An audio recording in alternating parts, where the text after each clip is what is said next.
See you. All right.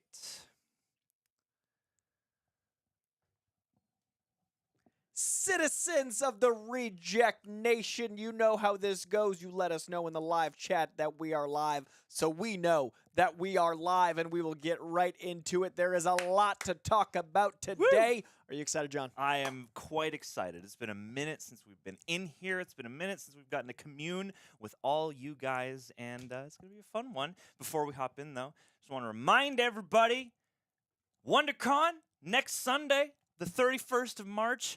Who needs to spend the day with our Lord and Savior on his return?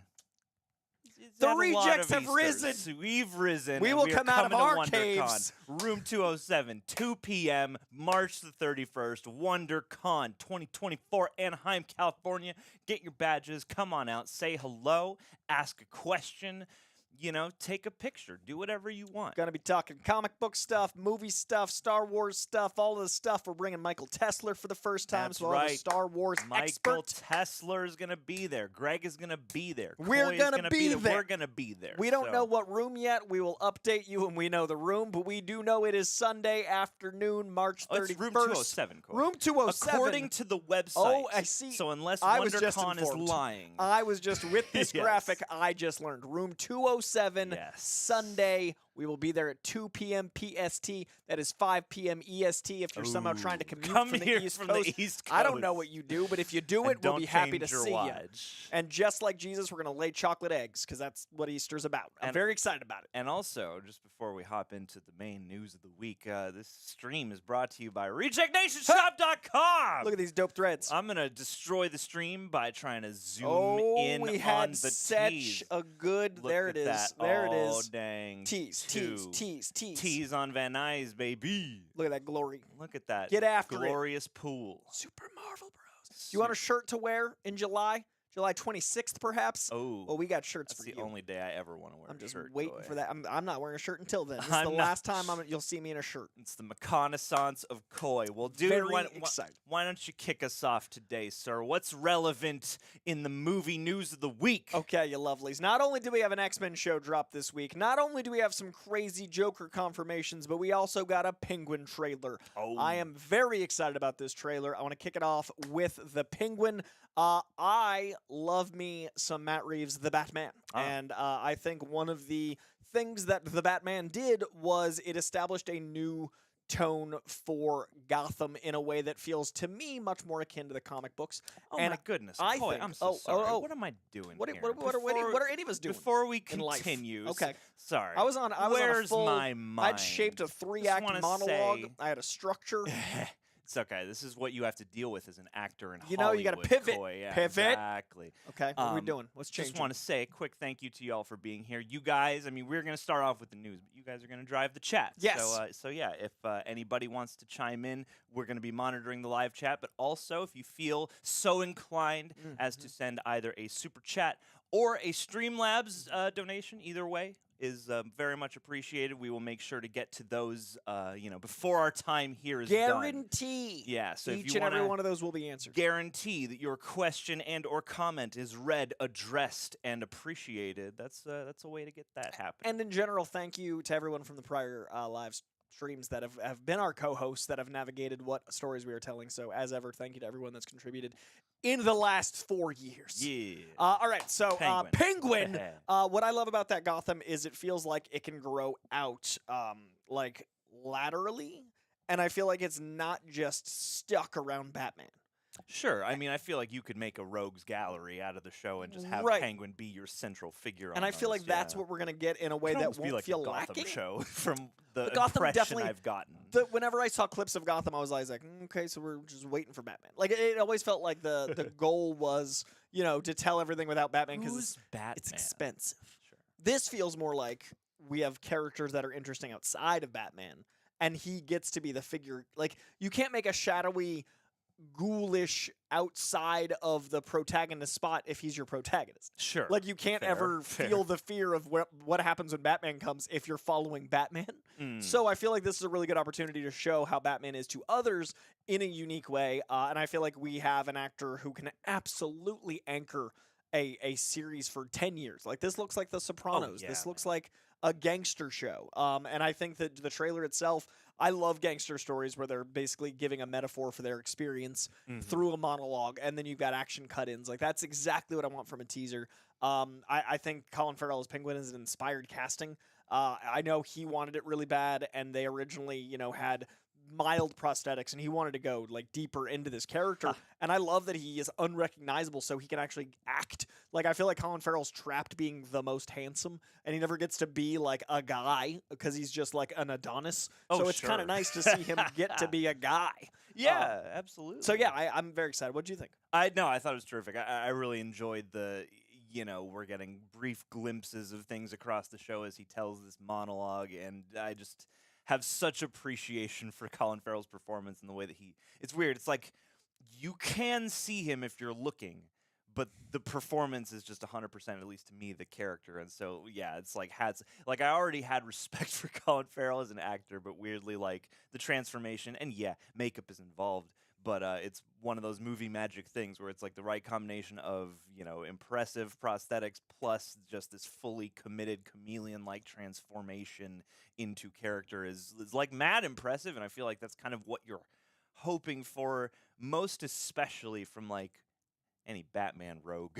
Yeah. It's like I feel like there's an aspect, it's become a tradition almost with a lot of these casting decisions, and certainly with villains, to be like, what are you thinking with that guy? And one of the most gratifying things is when those choices come together. And not to say that, like, Colin Farrell, it would never make sense. But yeah, with the transformation and commitment, it's just so striking. And I cannot wait to see more. What are you showing me? And that's what movies are about, right? Yeah. A bunch of artists collaborating to make something that's unique. So, like, the artistry of the makeup, the artistry of his performance, the artistry of the director, the writing. Like, it's really beautiful that one character kind of encapsulates why I love the medium of movies, because you would never go, oh yeah, Colin Farrell, the Penguin, that casting. Like, there's a lot of actors where it's like J.K. Simmons is Jonah, but you don't go, yes, Colin Farrell, when I think him, I think Penguin, because he totally transforms. And I think I'm excited to see that in long form, and the trailer was everything I wanted, and I want to see Gotham expand. I think that's the best way to have James Gunn's universe live over there, is by having the Matt Reeves verse so fleshed out it feels separate. I know a lot of people want Robert Pattinson and, David Cornsweet. I don't. Like, I think the reason the Batman works is that it would not work if Superman just landed in Gotham. I want Batman to be contained and gritty in this one, and then you can have a guy with the white lenses and the blue suit and the more, larger than life. Like, the Justice League will suit the James Gunn Batman, and I don't want the Batman that we deal with. Like, not every Batman comic has the Justice League. I think it's good to have the Batman that is separate from that world, and you have something that's more like, cigar chomping Penguin and the more groundedness. And I personally think that is more like the comic to me. So HBO, this is the most exciting thing I think coming out of Max for me for a while. Yeah, absolutely. And I mean, just looking at the first notes of the trailer, and obviously Matt Reeves working on it and all that, but like the unity that you feel between the Batman and then these images here of this Gotham, it really feels like just one big piece. And it got me excited, for like a pocket universe within universe. Yeah. And two, the idea that you might... It's weird. I think a lot of projects would ail from having like a elephant in the room, like Batman, only shown sparingly or in brief glimpses. But I feel like this could almost be a good opportunity in a suitable way to do that, where it's like you have a Batman presence, but you never really see. Like, I don't know if Pattinson would come out to do the show, so like you could. He'll be in the finale. He's got to show up like at some point. But yeah. I feel like you could have a cool opportunity to show Batman from the villain perspective, where we're not like up in his mug a bunch. We see his physical form in ways or flashes or brief glimpses. But yeah, it's mostly from the POV TV. of the villain. I also think it'd be cool to have basically the villains that we'll never get to see fight Batman show up. Like, I don't want to necessarily see a ventriloquist in the Matt Reeves universe, but I'd love to see some toy maker. But like out back characters like that, opposite Penguin, might be more tonally appropriate. So I think that'd be really fun and interesting. So I'm excited. I hope you guys saw the trailer. Let us know in the comments what you think. I also, like someone mentioned, like I had just, that introducing new characters in the Batman universe via the Penguin show will be a fun journey. Let us know in the chat what you thought of the Penguin trailer. Are you excited for the Penguin show? Are you excited for more Colin Farrell just being awesome? If you haven't seen In Bruges, do so. If you haven't seen Banshees of Inisherin do so. If you haven't seen, my favorite deep cut Colin Farrell is called Ondine. I've been lucky enough to meet Mr. Farrell a couple times, and we always talk about Ondine because he refers to me as the other guy who's seen it. There was a really funny moment where if you want to go back to this old is school how Coy, I will get into Colin just Farrell's his good heart. graces. Yeah, I'm like, I love that movie where you met the mother of your child. Ondine! Ondine! I'm the guy! And then Colin Farrell will just reach through the crowd and be like, "Come with me." Yes, to Ireland You're we one go. of mine. Yeah. Well, it's a movie about Selkies. So it's about Celtic mythology, like the Selkie myth. And it's a really interesting movie because it feels like Princess Bride. It's one of those movies that feels mystical and fantastical, but also like a love story that's kind of grounded. But nobody talks about it. It's called Ondine. It's fantastic. Oh my God. But Colin. I went to a Comic-Con before I did this. And the earliest footage I think of me at Comic-Con is me asking Colin Farrell about Ondine in the crowd. Like, it's a little, 17-year-old Coy asking about Ondine. And that became, like, a running thing whenever I run into him, which is funny now. Hell yeah. We'll leave your best favorite obscure Colin Farrell Yes, leave that in the chat. in the chat as well. And hey, you mentioned something that would make an excellent segue. Oh, please, tangent. You just mentioned romance. Yes. And terrific romance movies, stories, etc. Deadpool? And we got some Deadpool. Sure, why not? We could go there. Pegging on Disney Plus. It's about time. I mean, there are, certainly variants rumored for DP2, but I was thinking Joker. Oh, Folie yes. Adieu, Folie Adieu. has had some announcements. Why don't you tell us some more about that? So not only are we getting a Lady Gaga and a post Johnny Cash walking the line. That's right. Everyone that's God. like, it's not going to be a musical. I'm like, you do not cast two music titans that can also act / two actors that can also sing. I've never been more certain of something in like an unfounded way to where when they made that announcement, Variety was like 15 plus songs. I was like, well, yeah. Yeah, because there was those rumors that it's not a always full-blown what it musical, was. and I was like, I think we've confirmed it's a musical a year ago. Sure, yeah. So I am very excited for a Gaga Johnny Cash collab via Joker and Harley Quinn doing 15 tracks as At confirmed. least. At Yeah. least 15 And that's tracks. just 15 like jukebox musical Right, songs covers. Yeah, yeah. And I love yeah. me some Rock of Ages. So if they do a Rock of Ages journey like Tom Cruise did, then I am gonna show in. up. That said, I know a lot of people will be upset, and I made a tweet, and as ever, I use my Twitter for evil and good. And I just basically think it's fun to antagonize the people that misinterpret the Joker or the people that decide to idolize the Joker. If you don't like musicals, that doesn't mean you are an incel, but I guarantee most incels won't like musicals. So I'm very excited for a movie that is Probably. antagonizing the Jordan Belfort fans, the Patrick Bateman's a hero fans, the people that think that, Tony Montana is aspirational, and those people that love the first Joker movie that are part of how it made $1 billion will now be struck between, oh no, do I go watch The Joker 2 and enjoy this musical, or do I go and rally against this thing that is betraying my hero? So I think it's talking about me, Coy. No, John, I'm talking about Greg. Of course, yes. But I think it's a really fun way to basically troll like the Joker fans. The people that are seeing Joker as a hero, as something to look to, as something to, oh, I've been oppressed, I should murder. Like, I think it's a really fun opportunity, and I don't know if Todd Phillips did it as consciously as I'm implying, but if he did, I'm happy. And actually, Aisha Kenya, I do agree. If they could do some kind of like live concert tie-in thing where it's like Hollywood Bowl, Joker Folie Adieu with Lady Gaga and Joaquin Phoenix live, Be amazing. that would be so freaking What good press cool. that would be. And All I right, mean- Comic-Con 2024. We know how to market your movie coming out 2 months later. Think of the shadow cast possibilities. Like Yes. that's a huge thing. Like I'm very fascinated to see what this movie becomes, and I'm really excited because I am a person who loves two things that the audience you're talking about probably doesn't, which are good romance and good musical. Yeah. I love a good musical. We got some coming your way in the coming weeks. In fact, keep your eyes peeled for reactions. But yeah, like this actually gets me super excited. And one thing that's been my experience with Joker is like I've had a lot of back and forth feelings on the first movie. And hearing information about Joker 2 coming up and hearing Todd Phillips talk about the intent behind the original movie, I've come out with a softer glance in terms of, like, I feel like he's more thoughtful than I would have given him credit for, and the movie, while I still have some gripes about it, is more of like a Rorschach than you might have anticipated at first, because it is a movie that you can easily just project whatever you want onto. And so, yeah, I am fascinated by the idea that the second movie might clarify or at least embolden some of the behind-the-camera intent.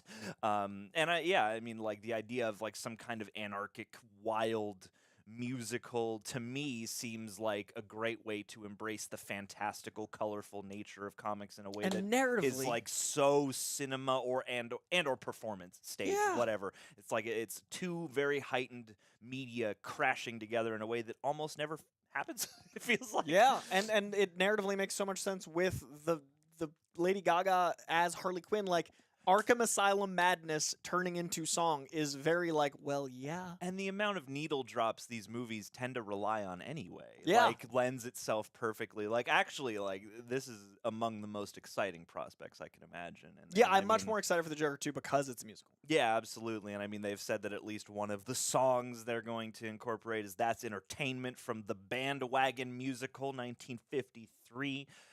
Which Judy Garland sang back in the day. So, two, like, I like the idea that this is going to have at least some degree of, and I'm sure they could pull modern music too, but, like, you know, timelessness across I agree. itself. And a lot of the imagery they've shown us is very sort of expressionist and classic looking in terms of film styles and stuff. So, yeah, I'm stoked, man. That's we are hearing among my a most couple anticipated. live chats are saying it's a little quiet, our voices. Just so you're aware, wanted to make sure we're seeing the live chat. We're making adjustments. All right. We Let me know if this is better. We're cranking up the gain. Yeah. We're up in the gain. Otherwise, you know, just like to get a bigger speaker.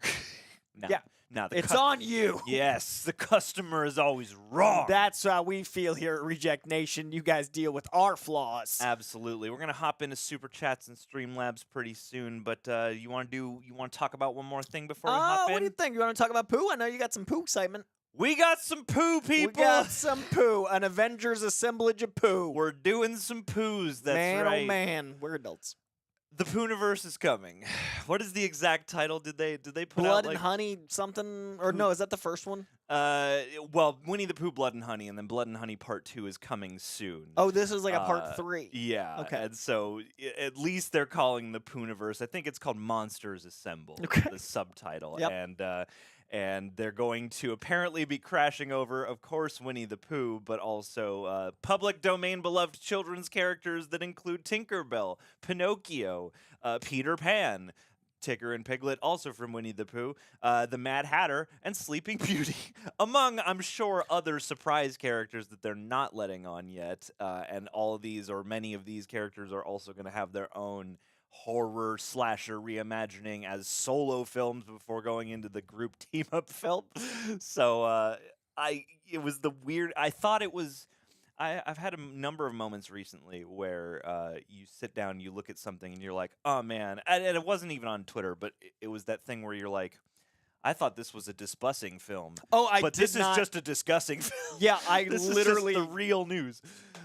So yeah, I'm. It's weird. The Winnie the Pooh, Blood and Honey is a movie where we watched it. The reaction will be up this week, so I'm not going to say much about it. But it's a movie that you see and you're like, okay, like, you know, there's more you could utilize about the potential here, which seems like what they're going to be doing with the Winnie the Pooh, Blood and Honey sequel, because they obviously have way more money to realize their dreams here. And this is going to be fascinating because as much as it is like kind of good-natured eye-roll worthy that this is even a thing at all. At the same time, part of me is like, man, if you got some people who are really invigorated, and again, I'm gonna wait to see what's this guy's name, Reese Wakefield, whatever the Winnie the Pooh director's name is.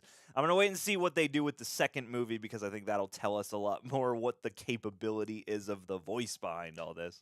I'm hoping for some improvements, cinematically speaking, from part 1 to part 2.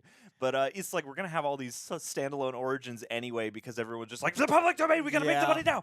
And so, like, this is almost like the perfect, weird, random circumstance that has been spurred on by both, like, the pinnacle and the dregs of film in 2024. They've met at the POOHNIVERSE, and they have come together to bring monsters assembling. It's absolute magic.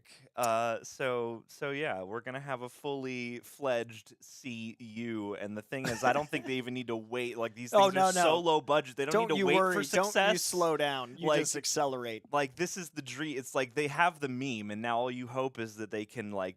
You ride the meme quickly. You don't let a meme go stale. Exactly, and if they can come up with something inspired, I think that will be truly something lovely. So, gang, I'm gonna put it to y'all. As of the previous story, leave a comment, a wish list of songs you would love to hear in Joker 2. Yep. Folie à Deux. And also comment some dream POOHNIVERSE crossover figures. Bad Romance 2 on the nose? I don't think so. Maybe it is, though. I mean, I feel like the thing is what's going to be the meta nature of the movie. How much do we acknowledge the Gaga? Yeah, and if it's like if they rework the song, perhaps. That'd be fun. Or if they, I mean, again, the great thing about a movie like that and about the few images I've seen is that it seems like, not in the same way you can do literally anything with a Deadpool movie, but it seems like you have probably a wide laterality to mess around. And Brendan Gleeson's in it, which is exciting to me. Hey, I didn't even know that. Oh, yeah, I think he's Penguin. Now, also wanted to give a happy birthday to Brendan V. Also want to send some love to Brendan V. Just thank you, and happy birthday. And someone asked in the chat if we're doing a Kung Fu Panda watch. We are. Once it's streaming, we'll be or once it's on demand, we'll be watching Kung Fu Panda 4. Greg and I watched the first 3. Oh. I am waiting to watch the 4th with you guys. I'm waiting to watch it with Reject Nation. So yes, that will be coming. Absolutely. All right. What you want to get into the super chats? Let's get super. It's about that time. It's about that time where I gotta do something. All right, we're gonna hop in. Matt Colton, thank you. I had a great time in that interview with the X-Men director. If you guys haven't seen it yet, we posted it to the channel yesterday. Absolutely. That guy is a diehard X-Men fan, and it felt very good to talk to someone that clearly knew the books and was referencing the books. And he, a delight. We followed each other on Instagram after and talked a little. And he is a actual one of us, like the actual embodiment of it. And did you happen to see the interview? I have. The opening? Lovely. Did you catch he that he watched our? He watched the Turtles, and I was so overjoyed. That was still to this day one of my all-time favorite DC animated. Anything we've ever done. I was hoping here. you saw it not for my own narcissism. I was hoping you saw it so you saw the compliment we got. Wasn't even for once. I was like, not for me. I think John needs to hear from someone else that the director of that great reaction we watched was watched. Uh-oh. Did I freeze? Did you freeze? I mean, I don't know. Oh, no. Uh-oh. Oh, no. What's going on here? Well, that's moving. Oh, my goodness gracious me. I'm real froze. Uh-oh. Where are we at? Let's see if the chat has acknowledged that I died. This is all right. tradition. We'll see. No. All right. We're going to do this in a different way. Uh-oh. Bear with us, gang. Let's see. We got this. We're so money. Oh, no. Do we exist? Can you hear us? What is this? No. It'd be funny if they can see, like, we're fine, and I'm just like... I think they can probably the hear. hero shot on Koi. Okay, so I think it's the pause shot we had seen. Okay. Uh-oh, now we got eyeballs. Well, if you guys want to know what it's like to hear us panic. Oh, we got an ear. That was when you were up there, I think, moving something maybe? No, what is that from? Is that your ear? All right, we're doing some troubleshooting because it just wouldn't be one of these so without some troubleshooting. Funny. Okay, they can still hear us. I'm glad we're supplying entertainment while this is happening. Yeah. So funny. 100%. Guys, what you can't see is John panicking and me trying to help by keeping things moving because I don't know buttons. This is a brand new This is so issue. funny. Yeah, this has never happened in all of our streams. All right. Guys, I'm going to give you a little monologue. Live chat, Aisha, thank you so much for acknowledging that we have disappeared and for calling us beautiful. We appreciate you.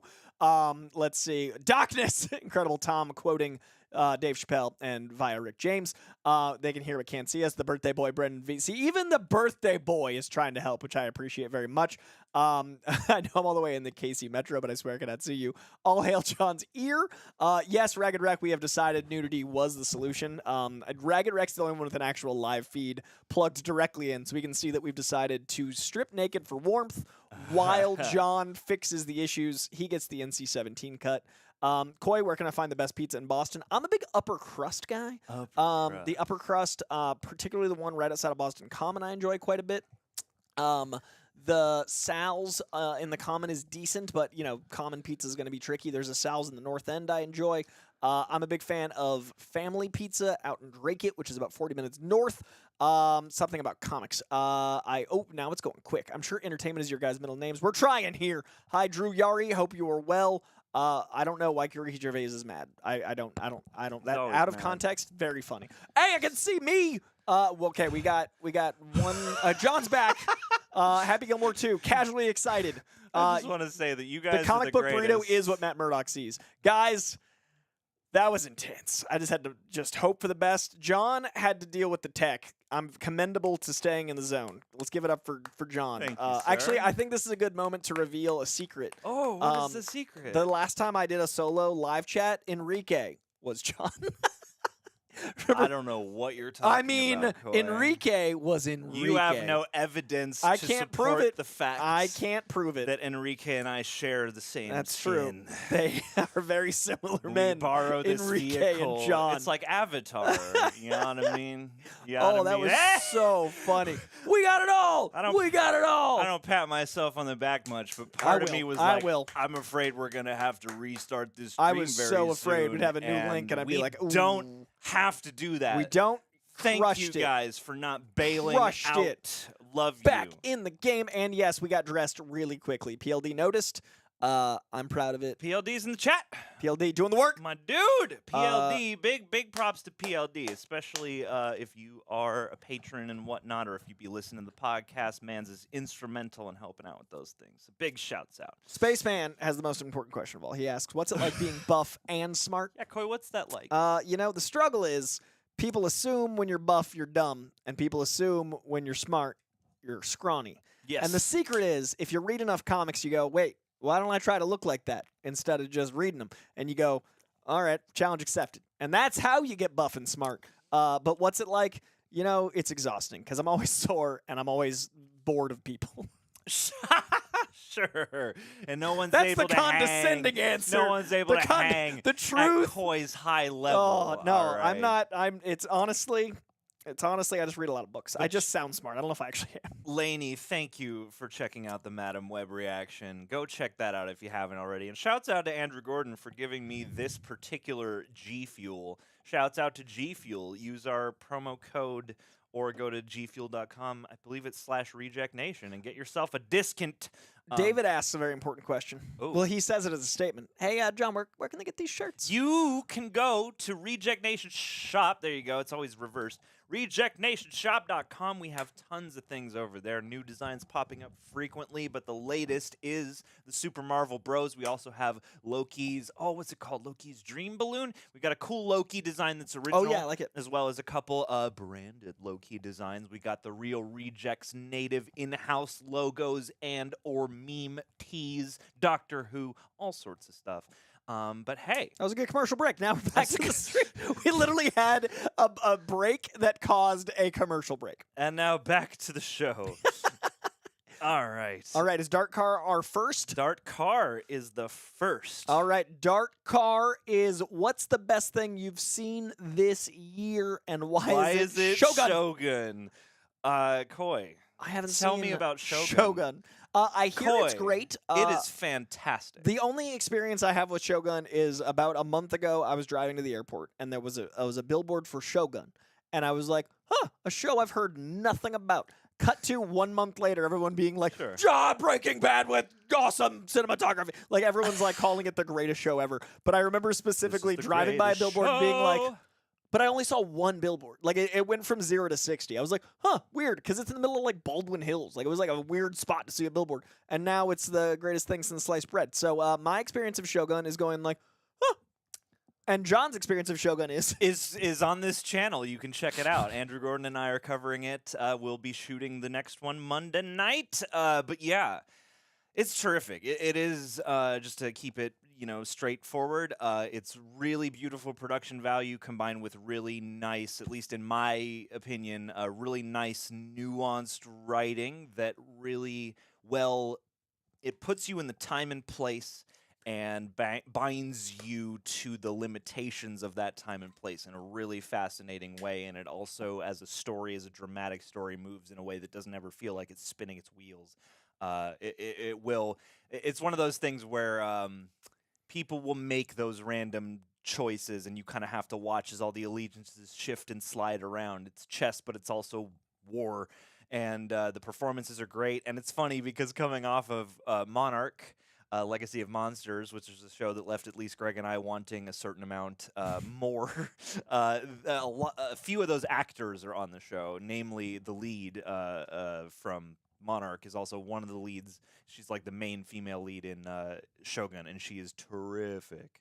And everyone across the board. And from I haven't seen the original miniseries, read the original book, but from what I understand, it is doing nicely to embody the aspects of those that were unique, especially in the way that, like, I understand that the original Shogun kind of portrayed samurai life and culture more encompassingly than we're used to in, like, more accessible Western cinema, where it's all about the mysticism and the philosophy, and it's all, like, portrayed as this 100% only noble, not affected by personal, inclination sort of lifestyle. Whereas here you see the good, the bad, the in-between, and real life. And I mean, they do consolidate languages when it comes to the outsider characters.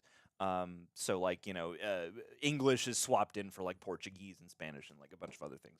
But it's a bilingual show at least. So you're going back and forth between Japanese, English, and watching people navigate that language barrier in fascinating ways. And the way that they, again, it's a great exercise in perspective and in allegiance and trust and navigating, cultural constraints and the clash between Western and Eastern cultures and what needs to be held onto from the past and what could be incorporated from the here and now. I'm rambling. Important questions. It's terrific. Watch the show, all right? I will be checking out Shogun. You should There are be. so many shows, but that is one that moved up into the, okay, I must watch it. I just started. It'll feel like, it might feel like homework at the outset, but you'll get pulled right the heck in. What's interesting is I'm having trouble with, like, since what we do, and this is going to sound like the silverest of lining problems, like, I get it. It's the first of first world, but I tend to not like to watch shows as they're airing because not because I like binging them, I don't. I watch shows like a week apart, but when it's airing, I feel like obligated to comment on it, and then I feel like I have to turn it into work. Like, I better make a video. So I like watching shows like I just started Peaky Blinders. Because it's not relevant right love now. Peaky Blinders. I'm on episode 3, and that way I don't feel like I have to talk about it. So, but now there's a movie coming out, so it's gonna be relevant. But I like to just leave something for me. So maybe I'll do Shogun next when it's not as in the conversation. All right. Mustafa Jav, cool name. Thank you for being here. Fan idea. Star Wars, Old Man Windu show. It's also blaxploitation. Thoughts? I love that. That's all I have to say. I feel like Greenlit. as the two whitest people, we are the most adept at speaking on blaxploitation. You know what? Actually, I really love a blaxploitation film when it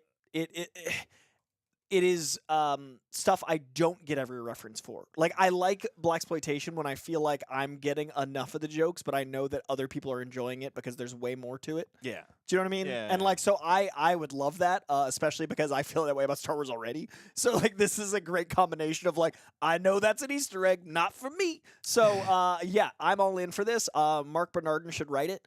And Samuel Michael Jackson. J. White will have to show up somewhere. Please. He's like, he's the original master to, like, when he was a Padawan, when Mace Windu was a Padawan, like, there's flashbacks. Because, Star Wars has the de-aging technology already with Captain Marvel. Like, they've already got a scanned young Samuel Jackson. So Padawan Sammy J, Michael J. White as his original master. his Qui-Gon Jinn. See, that's the thing is like the more it's weird. I hope that somehow the dilution of Star Wars can work out in everyone's favor to where they can start really trying stuff out. And I don't think it would be that spiritually out of tune. No, it's fun. Like, because Star Wars is originally borrowing from a lot Dune, of other, but also serials and samurai stuff and all sorts of other things. So I feel like, you know, the tenets of blaxploitation could easily be ported over. Yeah. And I think that would be so much And fun. you're right about Michael J. White, though. I think as soon as I hear blaxploitation, I think of him because he's got so many great, like, what he's done in the comedy jacked space is so slept on. Like, it's a I need very to see specific Black Dynamite. You've never seen it? Yeah, like that's that's a blind spot. I probably watch Black Dynamite like once every 2 years. Like, it's one of those like on not like repeat once a year, but like I watch Black Dynamite more often than I would think. But then I look at my letterbox and I'm like, I enjoyed this film and I watched it a lot. So yeah, Black Dynamite could even be the master's name. Padawan of Mace Windu and Black Dynamite himself. It's a shared Black universe. Kyber. Oh man, and he has a black lightsaber that just glows. Yeah, Black light lightsaber. I want that real bad. That'd be cool. All right, I agree with your idea, Mustafa. Oh. Please and thank you. People in the chat getting invited to the cookout. That's the pinnacle of acceptance. I appreciate it. Hey, Muchly. we got Ismael Montoya. Thank you so much for jumping in, driving the convo. I'll give you a quick Appreciate break. it. We'll go see down. Share that story. Hey, no, for reals. Go on the Instagram. Share that story. Oh yeah, I can do that. Hello, guys, says Ismael. I love your profile pic here, too. Is this your resume or your headshot? Hello, guys. I'm excited for the Penguin. Do you think this show will follow a certain comic, or is it its own thing? Also, what comics are you reading, Koi? Try to keep it to, like, 20 or less. Okay. Speed round, my top comics from the last 3 weeks. So it's March 20-something. So from March 6th, 13th, and 20th, my favorite comics from each of those weeks. My favorite comics from the week of March 20th were Batman and Superman World's Finest number 25, big anniversary issue. Really fun. It was a Lex Luthor Joker team up, and it was them dealing with like where their Venn diagram of crazy would kind of interlude. And it was a really interesting story of the insanity of Joker being a advocate for Lex Luthor's insanity. Blade number 9, the Blade run has been great. It ends with issue number 10. Blade doesn't actually have that many comics, so you can read just this arc of Blade and really understand the character more. And I think it was supposed to come out with the movie because the movie was supposed to come out right now. So it would have been a really good way to, remind people who the character was. Dawn Runner number 1, new issue, new title, very neo-futuristic, very fun, almost Blade Runner. It's called Dawn Runner. It's very clear parallels there. It's solid. Fantastic Four 18. Fantastic Four right now is one of the best Fantastic Four runs I've ever read, period, hard stop. It's up there with the Wade run. It's up there with the old Stan Lee stuff. It is so consistent, so good. It's only 18 issues in, which means it's on its like 4th trade. Go pick up those first 3 trades. You will thank me later. Holy Roller number 5. Andy Samberg is writing a comic with Rick Remender. Now, one of those names in pop culture probably means something to you. The other is the guy who wrote Deadly Class. Rick Remender is one of my favorite writers working. Rick Remender is so consistent, and when these two team up, this book is insane. It's about a Jewish guy going back to his town after being in the Marines, and it's become super anti-Semitic, and him taking out people with bowling ball-based powers. Damn. So picture the Big Lebowski meets Spider-Man and add a taste of taking out Nazis. And a lot of things Mystery I Men. enjoy. Yeah, very Mystery Men. Invincible Iron Man number 16. Jerry Duggan is one of my favorite writers working. His Iron Man is fantastic. Loving the stuff with Emma Frost. John Constantine, Dead in America, I think is one of the most important books out there. It's got a lot of Hunter S. Thompson flavor. It deals with John Constantine, who we love very much from the DC animated watches we were doing. And this book, this particular issue, deals with what mythology means in America, what our myths are, what our beliefs are, how we need to treasure the past but also move beyond it, the nostalgia being dangerous. Dead in America is a very painful and great book, and it has a lot of that edge that John Constantine has. Nightwing number 112, Tom Taylor is a genius, and his Nightwing is going to inspire a lot of James Gunn's universe, I think. Titans is spinning out of Nightwing, and I think that this book is a must-read if you like DC at all. Something Epic number 8, I'm only going to do this week, because I realize I'm giving a full little description. I was going to say, I'm close. I'm about to say. He's like, you know what? At the end of the day, how many people are comic? It's fair. Just turn the screen around so people know. Something Epic number 8. I'll do that at the end. Something Epic number 8. Imagine a world where certain people have the power to use their creativity as like creating things. So this book is drawn in every animation style. So it's Who Framed Roger Rabbit. It's also like painted style. It's also comic style. Every frame is bananas, and it's got a really interesting story about creativity as a whole. Titans number 9, I mentioned briefly with Nightwing, but I think Titans is going to tie into the greater DCU to come. You and I, number 2, is a Michael Straczynski book, and it's an interesting commentary on powers, much the way Squadron Supreme was, much the way you see a lot of the authority and things are. And finally, Wonder Woman number 7 is Tom King writing Wonder Woman in a way that I think is going to be pretty formative to the character of all time. It's up there with like the George Perez stuff. It is a great, not reimagining, but continuing of the story, a more modern take on what she would represent to America and the struggles therein. So those are my favorites from this week, and then last week, and then the week before. If you guys want, like, my Patreon is literally pay whatever you want, like $1 to $100. I put every single one of these ratings in my Patreon. I read about 50 books a week, and I rate all of them, and then I do a graphic with my top 9, and I'm going to start to do the top 9 books on my YouTube and TikTok. So if you're interested, hunt me down on TikTok, YouTube, and if you want to see all of it, Patreon. Beautiful. Coy. Guys, Everybody, I love give a comics. round of applause for Coy. Undercover Did it Brother. as quick as I could. Undercover Brother is... I that's good. I saw the trailer and as a youth, and I was like... You've never seen that one either? No, I have seen it. Okay. No, I saw the trailer as a youth, and I was like... I had no context even for it. I just saw the trailer once on like TV, and I was like, Dad, we need to go Let's see watch that. And so I dragged my dad and my sister to it, and then it became a fam favorite. So... Undercover Brother's It's solid. one of that and the random time I saw the School of Rock. They did one of those like random like pre-release screenings that's just at a normal movie theater and you can buy normal tickets to go. And I saw School of Rock was playing and I was like, I don't know what this is, but Dad, we got to go see that. And then we saw it, and that became one of my favorite movies. Game as well. changer. I like Thank you guys for driving the chat. Sorry, no, game changer for reals, Coy. Absolute vodka. Let's hop over to the Streamlabs real quick because we got a couple of Streamlabs. The link is pinned above if you would like to. Of course, that's not working. The link is pinned above if you would like to submit a question over there. Anywhere is appreciated. Again, you guys drive the chat, and we will make sure to address everyone before the day is done. But, Streamlabs, they take a little less for themselves, which is, just a nice thing for the here and now. helps us a little more. Absolutely. We got the gamer MJ kicking us off on Streamlabs today. I love the live chat is just favorite blaxploitation films now, because this is like some stuff I haven't heard of. This is that's what I'm great. saying. So solid live chat. I mean, does Pootie Tang count? I've seen Pootie Tang come up as well. I've seen ones that I associate from in the heyday of the time. And Right, I've also right. seen Pootie Tang in here, which is another movie I haven't seen. New Jack City. Keep them coming. Keep 'em coming. Keep them coming. Blaxploitation for life. What do we got?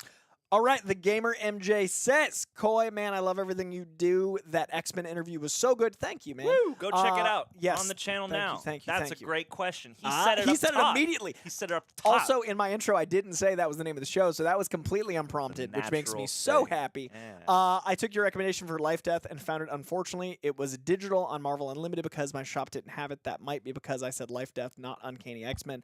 Okay, gamer MJ. 1, I remember us having this conversation on Twitter, and I appreciate very much. I didn't connect these dots from you in this stream.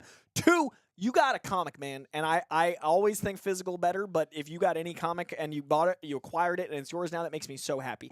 I appreciate anyone supporting comics in any medium, especially Marvel Unlimited is going to be contributing to the Marvel at large. Thank you for not bootlegging. And 3, Life Death is 2 issues within the Uncanny X-Men Pantheon.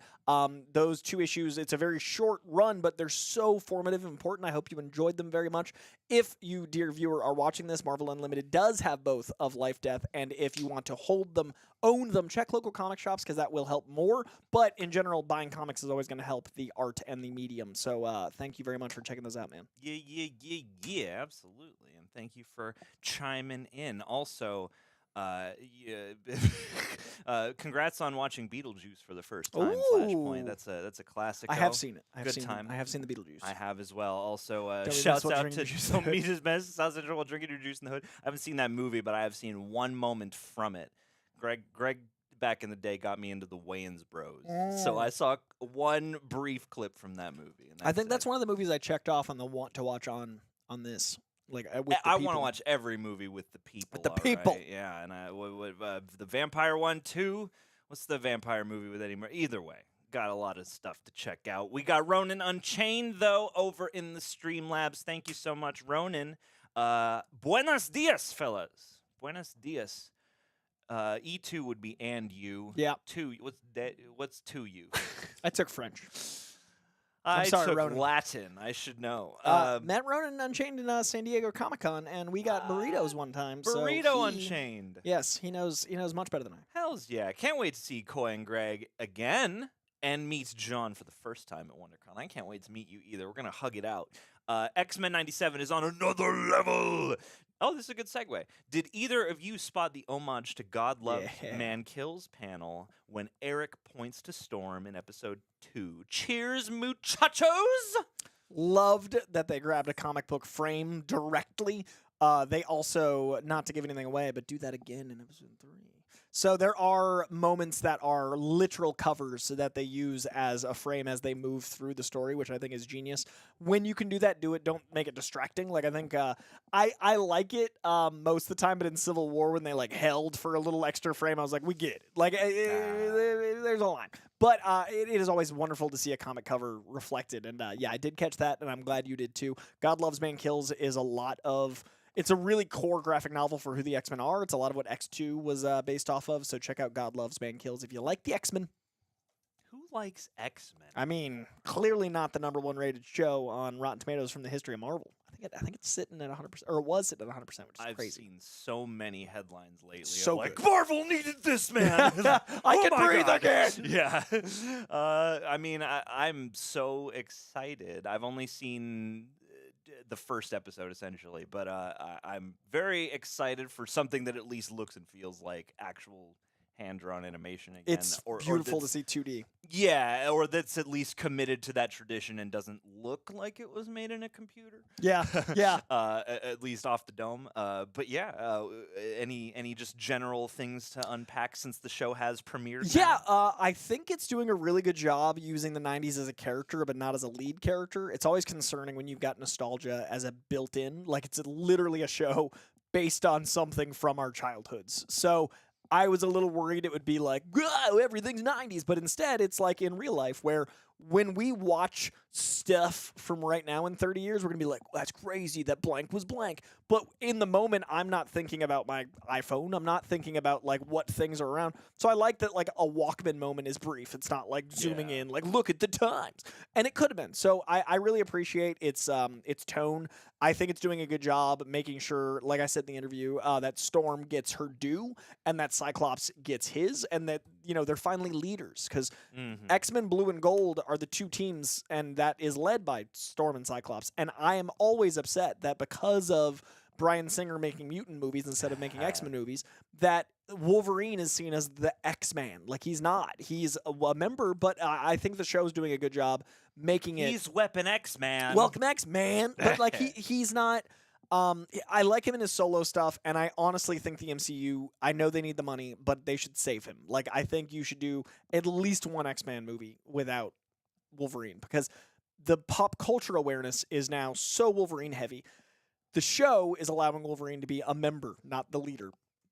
Love that. And then final bit, I think it's really telling that some people think that this is more political than the old show or the comics. And I think that if you watched the old show and saw those as the villains, and then watch the new show and see the villains as identifiable, then you should look at how you've changed in 30 years. I think it's an interesting... I don't want to get too political. The X-Men are, but I'm having a good day. No. But this just happened. I do think Stan Lee said so. Stan Lee is like He's like, I didn't intend for this to be an allegory for for oppressed people, and there definitely isn't that. There isn't a metaphor in There's every no frame. metaphors ever. It's very across what the it says. Multi-decades history. I'm talking only about mutants. Excelsior. It's just mutants. If you're not a mutant, you shouldn't identify. This is science fiction. This is not civil This rights is or not a any oppressed people. documentary. But I think it's a really good opportunity for people, and this isn't meant to be a slight. Like, I'm honestly trying to be more open-minded as I age. but it's funny because I think a lot of people, there was that thing when we were kids, at least my generation, that was always like, you'll get more conservative as you get older.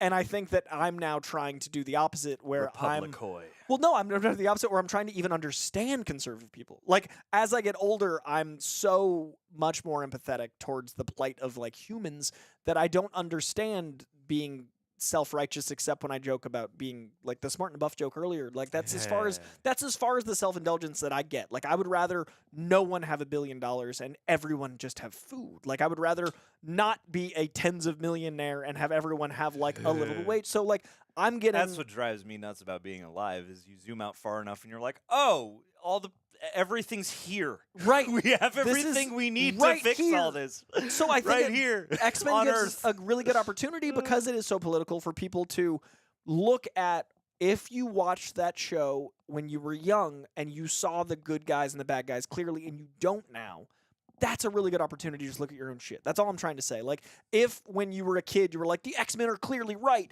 and now you're like, I kind of see both sides. Maybe time to zoom out. And like that's all I want. And again, I'm not trying to belittle your experience or judge your political leanings or like I'm and I have in the past. I'm working on just going like, okay, you're a person. I'm gonna try to give you the time of day, and try is all I can do. But I think if do not coy. If you're looking at things that way, just look out, just zoom out a little. That's all I'm asking because I think it's a really good opportunity for people that grew up in the 80s and 90s who are now old enough to potentially be selfish, to look at their shit. Sure. Real quick. Hope that was fair. Aurelie Frost, you have a lovely name. I hope I said it right. These shirts say Super Marvel Bros because DP and the Wolverine are the superest of Marvel Bros. Weapon X and Weapon 9 or Weapon 11, depending on the continuity. Got any fun, fanciful rumors? Of the Deadpool? Of the Deadpool, X-Men, or any other? Yes. In fact, rumor has it that potential spoilers... actually, in fact, yeah. Potential spoilers for Deadpool. Unconfirmed? These are just whispers from nowhere, whispers from the void. One is that there's going to be a new continuity concept for the multiverse involving anchor points. So basically the idea is that there are characters that are anchors for their universe, and if they disappear, their universe withers away and dies. Get the anchors out of your pants. I think that's going to be involved in the story, and maybe how we got, the Fox universe imploding is maybe Logan passing could cause that universe to play certain things like that. Oh, cool. Right? Wouldn't that be a beautiful way? And that also is pretty symbolic for the Fox universe. But I think that it will be Wolverines, and the other rumor is that Henry Cavill is a Wolverine, and that Henry Cavill will have a decent amount of screen time as Wolverine. This is something I wish I did not know, so that's why I gave you 3 spoiler warnings at the top, because I am very much trying to avoid We don't know if it's anything. gonna happen. It's just unfortunate that it's pretty loud. I'm actually going to CinemaCon in 2 weeks, and I hope to God they play some Deadpool because I'd like to see it before I hear it. That would be legitimate. But yeah, I'm really worried at this point, not at the marketing revealing too much. I'm worried at the leaks revealing too much. I think Ryan Reynolds is the best. He's a master marketer. But I think that the internet is going to negate some of his powers. So I'm hoping we have enough control that we don't get it ruined, but we're getting a lot of data. And the last rumor, since people, he's just out there. He's just an Ouroboros of. But I don't think I've seen that movie. But anyway, have you seen the Goonies? I don't know. Interesting. It's one of those where I'm like, I know some movies I saw as a child, but I don't remember them. So have I seen them? Exactamundi. But final rumor, not rumor. There's a graphic going around, and it involves 5 Deadpool, and Wolverine is over them, and there are 5 different Deadpool from the comic books, and I'm bummed enough I saw the graphic. I'm not going to tell you who those 5 Deadpool are, but it is exciting.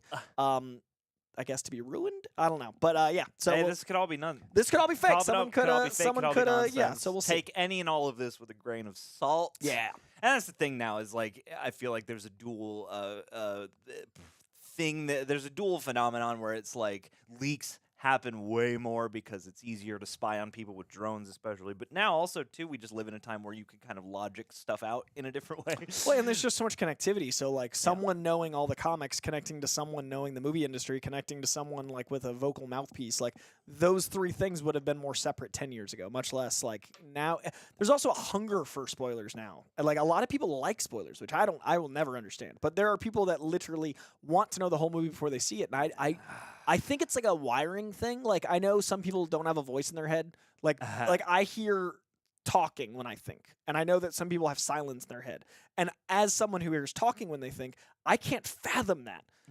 So I think there are people that like are like that with spoilers, where like, why wouldn't I want to know everything? Whereas when I hear you want to know the movie, I'm like, why would you see the movie then? Like, what, you've ruined it. I've heard it pitched as almost like from some people. Everybody has a different reason, but I've heard some people say it almost as an anxiety thing of like, okay, I just want to like know everything, read the thing, and then take the movie in. But those people ruin it for the rest. And if the movie's good enough. Fair. I think I've come out on the side of if the thing is good enough, it'll still work. Like I had a big piece of Game of Thrones. I had the Red Wedding, I think, spoiled for me. But when that happened, it's still like completely. But imagine how that would have been if it hadn't been spoiled. It's still it's still. I didn't know when it was happening. Okay. So it just happened, and I was like, whoa. Yeah. But yeah, it depends. And I would certainly rather not be spoiled on anything than be spoiled on anything. But yeah, we've got. Rumors of Cavill, Wolverine, Jennifer Garner, Elektra coming back. We got rumors of Channing Tatum maybe perhaps finally becoming Gambit. A surprise Wesley Snipes. I doubt that would happen, but I kind of hope it does happen because that would be the coolest. If you haven't seen those Blade movies, if you've missed them, they Watch the third one. Just the third one. Watch our reactions here on the channel. Those movies are a lot of why the Marvel universe exists. I know X-Men and Spider-Man get their credit, but in my approximation, it is Blade that really helped usher in this era. Oh, Hundo P, especially the grittier edges and the more serious side of things. Blade preceded The Matrix. A lot of people are like, oh yeah, trench coats, blah blah blah. I'm like, Blade. 98. Yeah, and it's so like the soundtrack to Blade to this day is one of the best soundtracks ever. Blade is so good. Daphne Keane also rumored. Do me a favor and block Bob Cheese. Sure. We are having, you know what, Republicans and Democrats. Neither is really. Don't. I'm not gonna both sidesism, but I will be like, that's not acceptable. Like there's a line in the sand.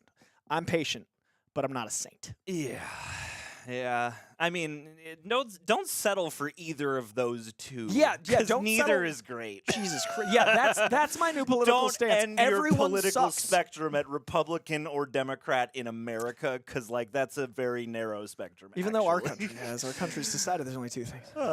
You know, we do what we do. We do our thing. Let's hop back into these super chats. But hey, leave us your wish list, or leave us your wish what list do you want for to happen cameos in Deadpool 3. If you had just like the ultimate cash in all my chips, I need to see this guy, gal. Otherwise, who do you want to see? Jason Luce Jr. in the live chat said, watch Ryan Reynolds play Deadpool in Blade 3. You know what's funny is Ryan was playing Hannibal King. He was cast as Hannibal King, but he was given the comics of Deadpool on that set because people were saying he was playing the character like Deadpool. So Ryan discovered Deadpool on Blade. He didn't know the character until playing Hannibal King. So Blade 3 is the reason Deadpool exists. Is Ryan Reynolds. Because I don't think we would have gotten a Deadpool movie without Ryan. Like Ryan might or might not have leaked the footage. So I feel like it's very much because of Blade that we have Deadpool. And it's funny to me too because he is Deadpoolish in that movie, but it's one of those movies where I'm like, oh, he's more than just Ryan Reynolds. You know, a little bit anyway. All right. Levi Lugo, thank you for joining in on the Super Chats. Very much appreciate your contribution. Driving the convo coy. Why don't you take it away? Hey, guys. Love your content. And just caught me some Reject Nation merch. Get it. My question is, if you all have the rights to any character from any franchise, what adaptation would you put on the big screen? Oh. Ooh. That's a great one. Any adaptation, huh? If I had the rights to any character. I know. That's such a big question. There's a comic I've always wanted to make, but it's well-trodden characters. I've always wanted to do the film adaptation of Arkham Asylum, Serious House on Serious Earth, because that's like such a striking, and like the challenge to translate the visual insanity of that art style, I think would be something like rad and wonderful. But I'm trying to think of like an original or a character who has not been adapted. I mean, my Grundy movie, I came I'm up. surprised you didn't come in swinging with. I came up with a pitch at one point for a Solomon Grundy movie that I wanted to that I should dig back up. Yeah, that's fun. I like that. Because he's a character who's often like passed around between different people and like, you know, used as an instrument, at times has his own sentience. So I thought you could make sort of like a melancholy, noirish sort of macabre character study out of something like that. But I'll keep thinking. What do you got? I think comic book wise, Mr. Miracle seems like the obvious thing for me, who loves the comic more than most Dead comics. Man. Dead Man, I think is coming, dude. I think that's happening. But I want to leave comics since I talk about them a lot. I really, really, really want to make an Animorphs movie. Ooh. I feel like there's a really interesting opportunity to kind of lean into, you know, Glenn Powell, the actor. I know Glenn Powell, my best friend. So Glenn's doing a. He's an actor. yeah, Cyclops. Glenn's doing a Captain Planet movie. And he has always wanted to use it as like a way to bring a lot of like conservationist concepts to the mainstream. Okay. And I think that is Don Cheadle going to be in it? I hope Don Cheadle is it. All 5 characters. He's not playing Captain Planet, he's playing everyone else. But he's like Eddie Murphy in the clubs.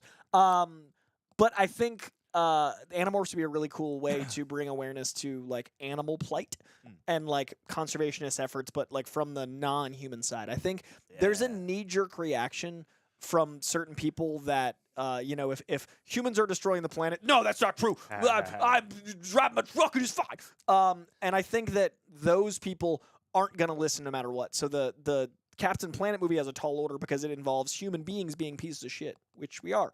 But I think that Animorphs has an opportunity for, like, if you don't like puppies, fuck you. Like, you know, you mean like just like let animals be the force that makes people empathetic towards solving problems. So I think Animorphs could be kind of a cool Harry Potter-sized franchise, but dealing with like, you know, aliens and Yeerks and the Hork-Bajor and all the cool like techie science stuff, but also like have a message behind it of like, you know, getting things going. I like that. So yeah, just to not have a comic thing, I just figured I also read other things as a youth. I love the Animorphs. Absolutely, that's a fun idea, man. I have so many nested memories of book fairs of old Animorphs.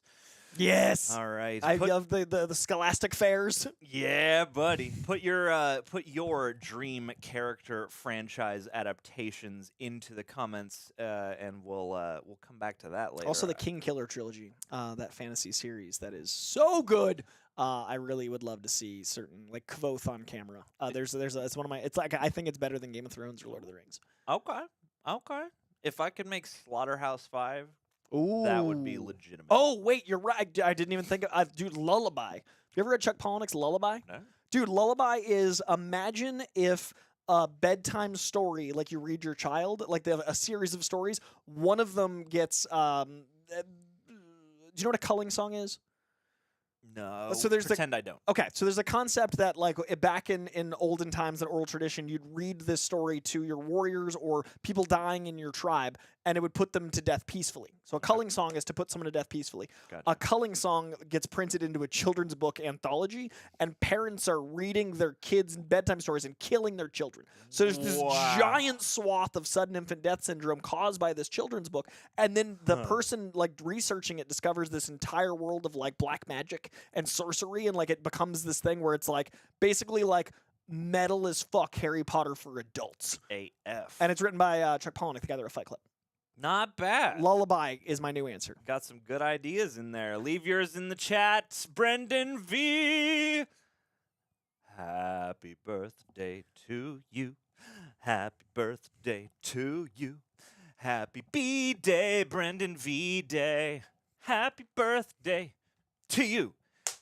Brendan V-Day, because you're also our Valentine. Oh, here in March. So look at that. And love the array of bright, festive, and colorful emojis. Appreciate you being here and supportive for so much time. You've never given up on us, and I appreciate that very much. Thank you for being appreciate here. it. Everyone in the chat, wish Brendan V a happy birthday, all right?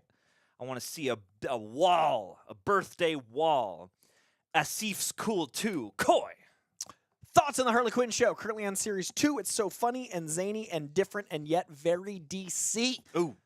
Yeah, I really, really love Harley Quinn. I think it is a really good example of adult-oriented comic book content. Like, everything doesn't have to be for kids. They are books that, can range. They're archetypal characters. They can range from young to adults, and I think that Harley Quinn shows what it looks like when you succeed at making it lean adult.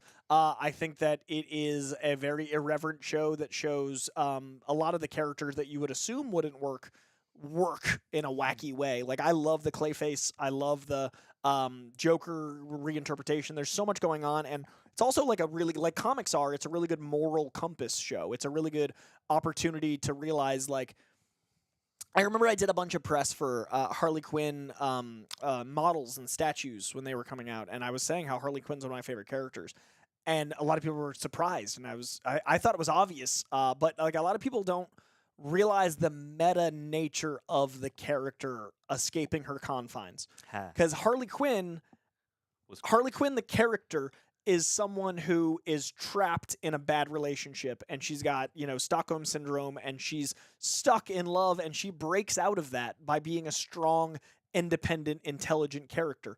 In real life, Harley Quinn was an animated character designed only as kind of a throwaway sidekick idea, and was so interesting and captivating and intelligent of a character, she broke out of the medium of animation. So I love that Harley Quinn in life has done what the character did, and I love that in life, the Harley Quinn image has become synonymous with strength and intelligent for women. Like, this is a character with a PhD. This is a character that helps others. This is a character with emotional intelligence and street smarts and is insane. Yes. So I love that there's a dichotomy and a duality, but also that there is a meta-narrative. duplicity. There's a duplicitousness, but I also love that it helps women feel like they can get out of their shitty relationships, and helps people feel empowered, and that intelligence is a superpower, because being smart is all we can do, is like, learn some shit. So I think Harley Quinn is fantastic, and I think the show shows all of that, but in a funny way. I have not seen a lick of it, but this is selling me, Coy. Man, it's good. I've heard nothing but good things, and it's one of those where, yeah, when I have like a moment to just really sit down and connect to it and binge, I'm going to relish in that. It's one of the Highly few. recommend. It's one of the few things right now that's out there in the ether where I'm like, I have no idea what this is going to actually feel like once I actually sit down and watch. I know it's like raunchy and stuff, but like, yeah, I don't know exactly what the tone is going to be. That's a fun feeling, knowing that's waiting for you. So I'm excited. Favorite superhero movie of all time? Bucky Barnes asked in the chat. Just think on that.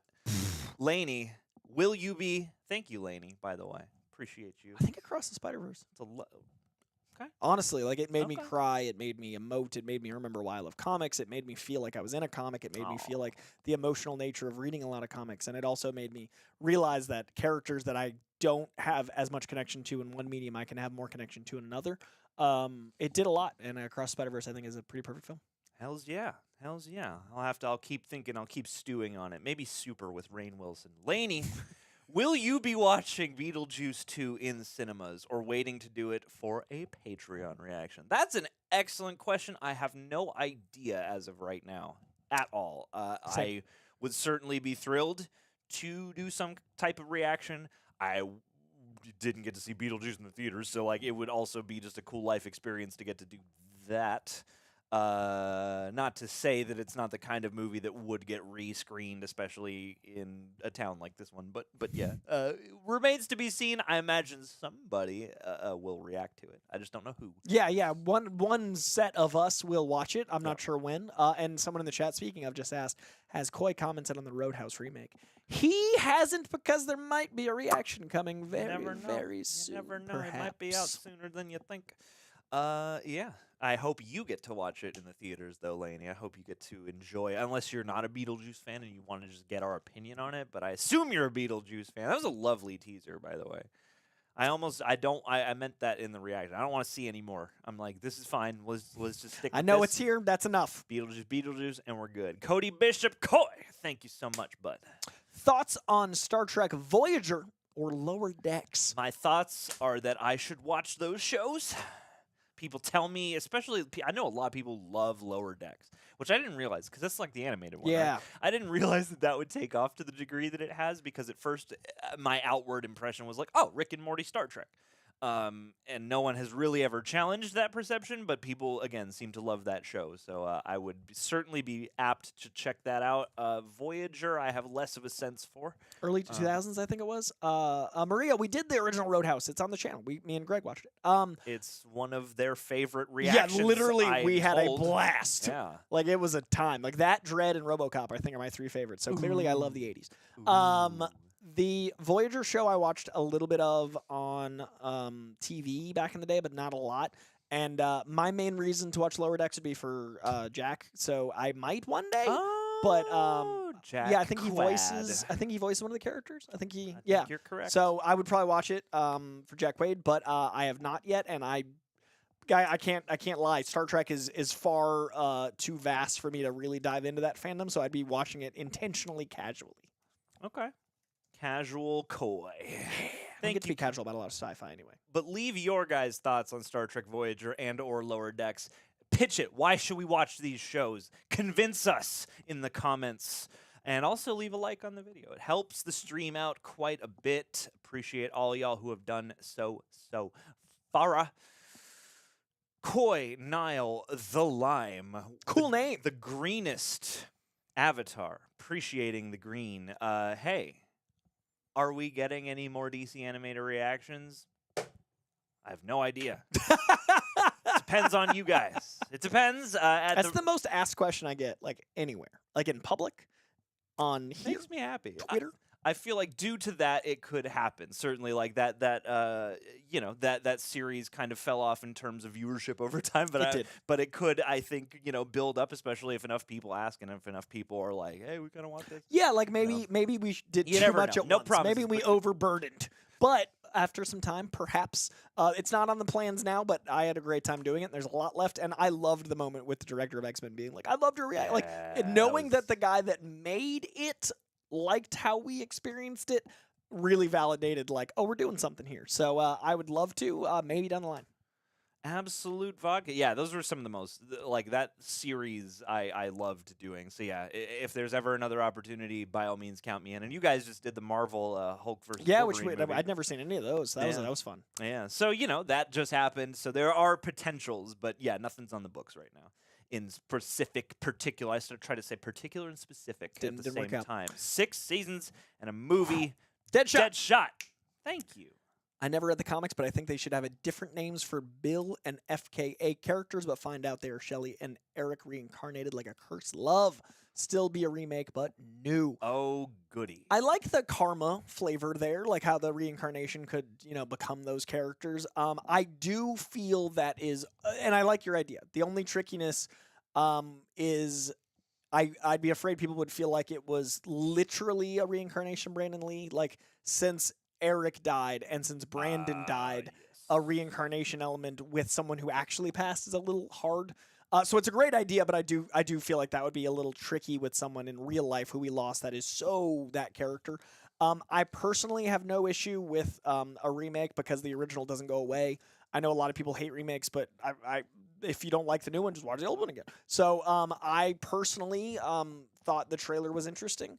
I wasn't excited about the Crow remake because I've never watched a single Crow sequel. I've only seen The Crow, and to be honest, the trailer had me go like, all right, that's something. I'm now willing to try where I wasn't gonna watch it. So I'm intrigued enough, but yeah, I understand people being upset by Eric Draven and Shelley being very different, but it's based on a comic. So if you gather the energy of how you perceive that story and you're telling your authentic story, there's always opportunity for a new version of it. So I hope, much like Roadhouse, a new interpretation is at least entertaining. So we'll see. Yeah, I'm having such trouble processing how to feel because part of me very much is like, hey, it's been a long time. It's exactly. It's a new version of this. It's not erasing the old version. I do kind of get, because of Brandon Lee's untimely demise and the tragedy surrounding that movie, there is kind of like a spiritual aura that does feel a little bit like, oh yeah, should we do this? But Deadshot's excited. Sorry, I didn't mean to interrupt. I'm just glad to see that the person asking is coming from a place of intrigue. Oh yeah, no, I'm excited to hear that. That's the thing. Is like I feel like it could be good. I don't have the utmost faith in Rupert Sanders. Is the thing. Like I know he can turn in stuff that looks beautiful, but I don't necessarily. Not a big Huntsman fan. You know, it was fine. It was fine. There's stuff I liked about it. I did not see his Ghost in the Shell. But yeah, you know, there were images I liked from the trailer. I like how hard it is going, how bloody it seems to want to be, and I respect the idea that maybe it's doing a different take on the comic material than the original movie. But it is hard to, and the original one is a movie I've only seen the once, and it was a while ago, so I'm like way overdue for a rewatch because I don't remember much of the particulars other than the aesthetic and a couple of the songs and Brandon Lee's, you know, look, that iconic look. So part of it is like you don't have the long hair, and you know, there's that. I think you'll always kind of have like a what's He's going always on framed here? in that. Yeah. Yeah, but I don't know. I hope it turns out okay. I get what you're saying here. Yeah, it's I don't know what the. It seems like a really tricky movie to nail spiritually in this sense. And so while I'm like, yeah, it could be kind of neat to cosmically reincarnate them somehow and work that into the real life mythology, I have no idea really what would be the most appropriate way to go about Yeah, that. it's tricky. It seems like you're going to be damned if you do in some capacity, no matter what. Bucky Barnes, ATL, everybody in the chat. Just Bucky Barnes doing the work. give a big thank you to Bucky Barnes holding down our faithful moderator who, like, we don't even give him a heads up. when He these just are happening. appears. It's impressive. But he's just here, and again, that's what you want in your right hand man, you know? Much appreciated. Thank you. And speaking of mans, Coy is the damn man. I got a salute, which I Says appreciate because I Bucky think you Barnes. served. Thank you, man. Much Absolutely. appreciated. And thank you for all you do in the chat. It is wonderful. Yeah, Appreciate it. you holding it down. Everybody gives Bucky some love. Deadshot's back. Coy, thank you for your generosity. He needs some recommendations. Specifically, let's shotgun this. Spider-Man, Cap, Deadpool, Wolverine, Ghost Rider, and Batman. Don't have many comments besides DC'd. Okay, Spider-Man, Ultimate Spider-Man starting at issue 1 back in 2000. Also the J. Michael Straczynski stuff starting at issue 30 of volume 2. That is going to be young and adult, so you can find out which Spider-Man you prefer. So Ultimate Spider-Man is going to be young Spider-Man. J. Michael Straczynski is him as a professor. It also leads into the Spider-Totem stuff, which will tie into your Spider-Verse. Those are two places to jump on Spider-Man. Cap, Captain America, I would say... Man, Cap is tricky because his new number ones usually last for like one good arc and then they kind of fall apart. I would say the current run of Captain America, also by J. Michael Straczynski, ironically enough, is a good way to see if you like that take on the character. And then I'd go back to the stuff from the 40s, but I'd read a modern run. That way it doesn't feel intimidatingly trite or like too patriotic. The current run is a lot more like the Chris Evans run, and it's only like 10 issues so far. So, and the art's gorgeous. So check out the current run of Captain America. I would also say, who else was in there? So sorry, I lost it. It was sorry, I'm Batman, coming back Cap, around. Spider-Man. There we go. Batman, Cap. Deadpool. Deadpool, the Brian Posehn and Jerry Duggan run that started in the 2010s is exceptional. Start with issue number 1. It is about the dead presidents. It is so much fun. Deadpool basically has to go around killing reanimated versions of our presidents. And it's like a weird, insane, like him shooting Lincoln again. It's madness. Oh my. It's so much fun. And also Spider-Man Deadpool, especially the first arc, I want a tattoo of. I love it so much. Spider-Man Deadpool is the best of why they're different characters, and the comedy is really, really good. Also, finally, Joe Kelly's Deadpool, starting with issue 1 of the Joe Kelly run. Those 3 arcs are going to be a damn good time. And then if you like them, you can keep going. The Jerry Duggan runs for like 100 issues, but like start at 1, dive in further. Wolverine. Check out Wolverine's Frank Miller miniseries from 1988, I believe it was. Yeah, it's September 1988. It's only a 4-issue miniseries. Frank Miller, it's such a good, unique... He's like an outsider in Japan. It gives him a lot of his backstory without being his origin, which I don't agree with the Wolverine origin stuff. But I think the Frank Miller stuff's really solid. I also think Wolverine Agent of S.H.I.E.L.D. is really interesting. He gets brainwashed and basically kills a lot of the Marvel universe, and it's a really fun, like, how powerful Wolverine is. Also, if you want to read modern stuff, you want to go to your local comic shop. Wolverine current run is on issue 45, but all the way back to issue 1, Benjamin Percy's been doing a great job. I don't love Villainous Beast, and that's sprinkled in there, but the Wolverine of it all is really solid, but I would recommend in kind of that order. Frank Miller, Agents of S.H.I.E.L.D. era, which is John Meter Jr. art, and then the current stuff. And then, who's next? Sorry. I am messing around. Wolverine and Ghost Rider and Batman. I can remember those two. Okay, Ghost Rider. Check out the current run. I think I'm going to recommend the stuff you can get easiest. That's why I'm saying a lot of the current stuff.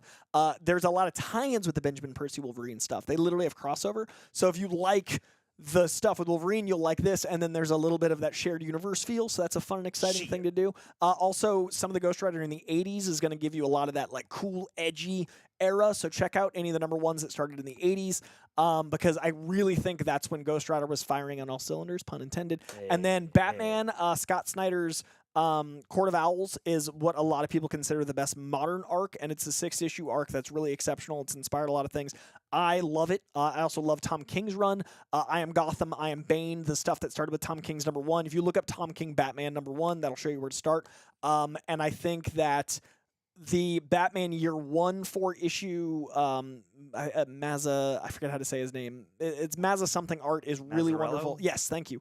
Mazzarello art. I know a comic book Yeah, thing. no, that was helpful. Mazzarello art. I And think he did that Joker book. yes, yeah.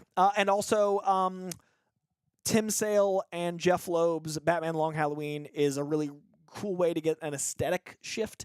Like, it's a really atmospheric book that's really unique. So I checked those out. Hopefully you can clip this because I talked fast. Absolute vodka. Give a round of applause to Comics. Coy, to the pipes, to the comics. Nora Mac in the chat wants to know what the chat's favorite superhero is. So comment, leave it in the box, as well as a like on the video. Leave a like for Coy using that lung capacity, man. I want to know. I want to see an MRI of your chest cavity. See how DEXA big. scan, but like when I talk about comics, it inflates. Yeah, like you can just see like it's like the TARDIS, bigger on the inside for Coy's Comic Corner. Kiana Chanel, thank you for the love. And the little corgi is like Cheddar Cute. from Brooklyn Nine-Nine a little bit is what that reminds me of. Unless it's a fox.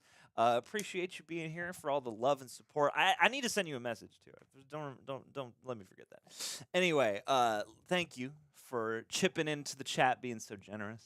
And for holding it down on so many live streams. BTW, Lion of Demise. It's a cool ass name. Thank you. For and the contributing was that to the Mario? chat. What? I like That- the Mario emoji while it's Lion of Demise. It's the raccoon Mario. I'm gonna leave. Haven't checked your. Okay, I'll take this one. So it's your turn to depart the video for a minute. Hopefully, no technical issues. Lion of Demise, just the one lion. Haven't checked your Patreon yet, Coy, but are the members called Coy Boys? I feel like I have to answer this Laugh my ass off. Yeah, I was going to say, I had to stall for that one. This is a Coy-specific question. one. The members of the team call themselves the Koi Pond, which I've always really appreciated. But the Koi Boys was born on New Rockstars, and I assume that's where you found me for the Koi Boy knowledge. But I feel like Koi Pond and Koi Boys are both very warm in my heart. I need to make merch. But yes, the Koi Pond and the Koi Boys, the Patreon, like I said, the Patreon is literally, you can do $1 and you get access to my favorite comics of the week, as well as all of the ratings for any of them, and every movie and TV show I watch, I rate over there. So it's like a wealth of data if you care about my opinion. And yeah, I had tiers of like 25, 50, 100 down to $1, but then I just got rid of it. And now it's whatever you want to contribute. So if you want to be support me in any way, $5 means a lot because it means I can get a foot-long sub sometimes. Hells yeah. So thank you. Oh, I just figured out what my any of my any character you want to make a movie about. Oh, yeah. Aside from Solomon Grundy, of course, it's always Man Bat and Man Spider. Like He likes the wanna horror do the Cronenberg. inverted or the Batman who laughs or something. Like I want to Yeah. do some of the messed up ones. Anyhow, Man Bat just had an arc in the comic books, and I thought of you. He just had a whole arc where like it was actually a relevant character. God, It's happening. Gotta read comics, John. Your characters shine because they're weird and it's hard to put them in movies and TV shows. This is what it takes, man. It's gonna happen. It's true. I'm gonna start reading. In fact, after this, give me a monologue of the books I should check out. Deal. I'm ready to monologue again. Oh, yeah, and also in the chat, I'm so bad at mentioning my own show. I also have a podcast that I never talk about. I do literally every 2 weeks, I do a podcast called Koicast, and then there's also a patron pod where I verbally review every single movie and show. So check out Koicast as well as the patron pod where I dive into all that stuff. So if you only know me from YouTube, this is only like a third. Nah, this is probably like 2/3, but 2/3 of all the stuff of me. There's also digitally just audio of me out there. So Koicast and my Patreon. God, so much coin. I just don't stop the content. So much content, guys. Go subscribe to the Koicast. All right, join the Koi Pond.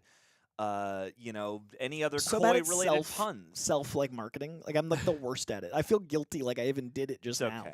I'm not good at it either. Ugh. I used to be a social media manager, and now Really? it's like the hardest thing to. Well, because it's evolved every day. Like every day, it's like, oh, new algorithm. For someone as self-serving Yeah. and narcissistic as I am, Yeah. I hate social media. Like I don't like self-aggrandizing except for ironically, and then sometimes the irony becomes true. So I'm like, is that meta-awareness? Well, and then the other part of my brain is like, I have so many other things I have to do, and I have people I haven't talked to yet, and if I post Right. something, they're going to be mad at me, and I should also be like, I should earn this, like the time spent posting, I should do something productive to earn that time. So yeah, it's And then by the end of the day, I'm too on, much. on TikTok for 20 minutes. Like, oh, I should have done that thing. Like it should just be like, I'll just throw this out there and move on with my life, and, The and someday dream. it will be. But anyhow, Plenty of TikTokers do. It shows. absolutely. We're in the home stretch, gang. We're in the last about half an hour or so of this stream. We're going to close the super chats down very shortly, but appreciate you guys driving the chat, contributing to the good shipped Reject Nation. And yeah, if you got any questions, get them in while you can for at least today, obviously. We got some more Streamlabs.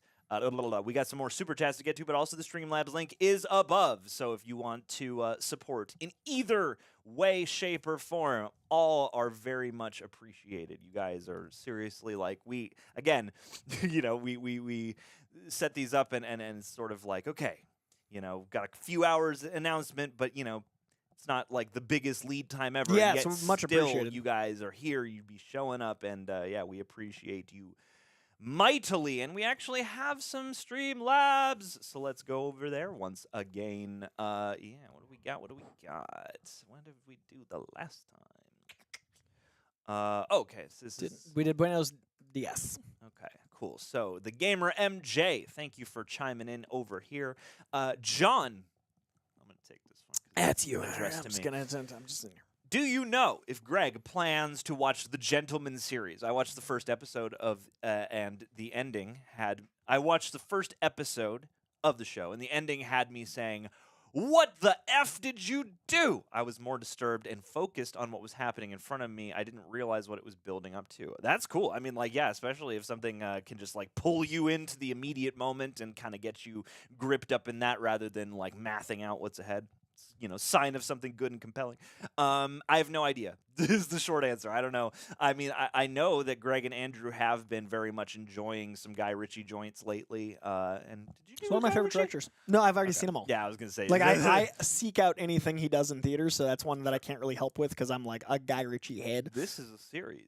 Yeah. So I So- watched the first 5 or 6 of it. Like I'm that's one of the shows I'm watching right now, but I'm doing it quietly, so I don't feel I have to report on it. But yeah, I'm on episode Where? 6, and it's solid. Are you in the UK, Aurelie? 9:30 p.m. Yeah, I was gonna say I got to figure that one 30 plus 8 hours. out. Where's 8 hours away? Is that the Ministry of Ungentlemanly Warfare? Oh, Is I that what cannot Is that what wait, that's called, dude. Is that- April 19th, if memory serves, I will be there. Okay. Opening night.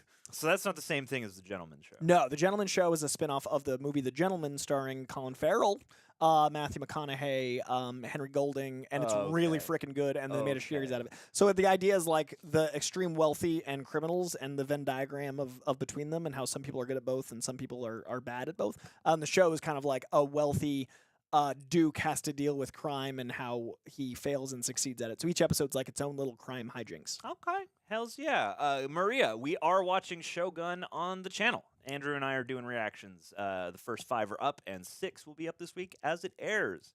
Gamer MJ Part 2. Did you guys see the new Deadpool 3 promotional art, which is apparently official and involves certain core pools inside Wolverine on it? It's all over my timeline. Also, John, are you and Greg going to cover the new Doctor Who episodes in May? I'll take that one first. Short answer would be I'm pretty sure that's going to happen. I don't know 100% whether that's going to be on YouTube like the specials were or if it's going to be a Patreon exclusive as much of the show has been. But being as it is like a reboot, you know, and it's like a new series 1 of sorts instead of series 14 or whatever, certainly possible. Keep posted. I mean, one way or another, we will be checking out the new Doctor Who. So either on Patreon or YouTube, it'll be available, I assume. And did you see this Deadpool 3? That was what I was talking about earlier with the 5 Deadpools, and I don't want to give away what it was in case people have seen it. I haven't seen it. So yeah, I've seen it, but it's that's why I'm worried about too much getting out. Is I'm afraid promotional materials are going to give away a lot. That's what I'm afraid of, especially in a post-Spider-Man No Way Home era. I haven't seen this image yet, and I'm in a crossroads here in this moment of The lighting on Deadpool's do dick I gave it want all to? away. Look at Ryan Reynolds' D. The lighting here on the D clearly illustrates that isn't Toby. I I know to it's this not. day, so funny. I hope that gets referenced. Oh my god! You know how much you'd love that though. Well, that is so funny. I mean, We don't like, want to reward someone for spoiling something. That is funny. stranger things could happen. I mean, can't be know him? Yeah. So all right, Mr. Juan Ibar. I'm going to assume not Juan Olbar. You can correct me if I am incorrect, but thank you for chiming in on the super chats. Double time on the Streamlabs, I should say. Sorry. Take it away, Coy. Peace and love, Coy and John. Thank you guys for all the hours of entertainment. And Coy, I want to send a special thanks for you for rekindling my love of reading comics. Hey. Thank you, man. That makes me happy that you're reading them, and much love back. Your enthusiasm for comics got me to start visiting my local comic shop and reading comics weekly. Hey. Currently loving James Tynan's books, man. Tiny Onion, his imprint he calls Tiny Onion, which is very Tiny funny because his name's Onion. Tynan. He is writing so many good books. He is the guy you probably know. Something is Killing the Children. It's a thing I talk about quite a bit. He also wrote a great run on The Batman. He is one of the most consistent writers out there. His horror stuff is gripping and terrifying. I'm not usually a horror comic guy, but Tynan has me gripped. Yeah, anything he does, I check out. Highly recommend any of James Tynan's books. And thank you, Mr. Wanabar. I really appreciate that. And that you're going to local comic shops. That means the world. Absolutely. And following up on that, you're in. You got it. Yeah, I got them both. You got them both. I read it once as a Coy. single. I monologued. Look at you. What I do. Look at you, Coy. You should be a host. You know, I feel somewhere. like it's a thing I might dabble in. You might. The gamer MJ, Coy.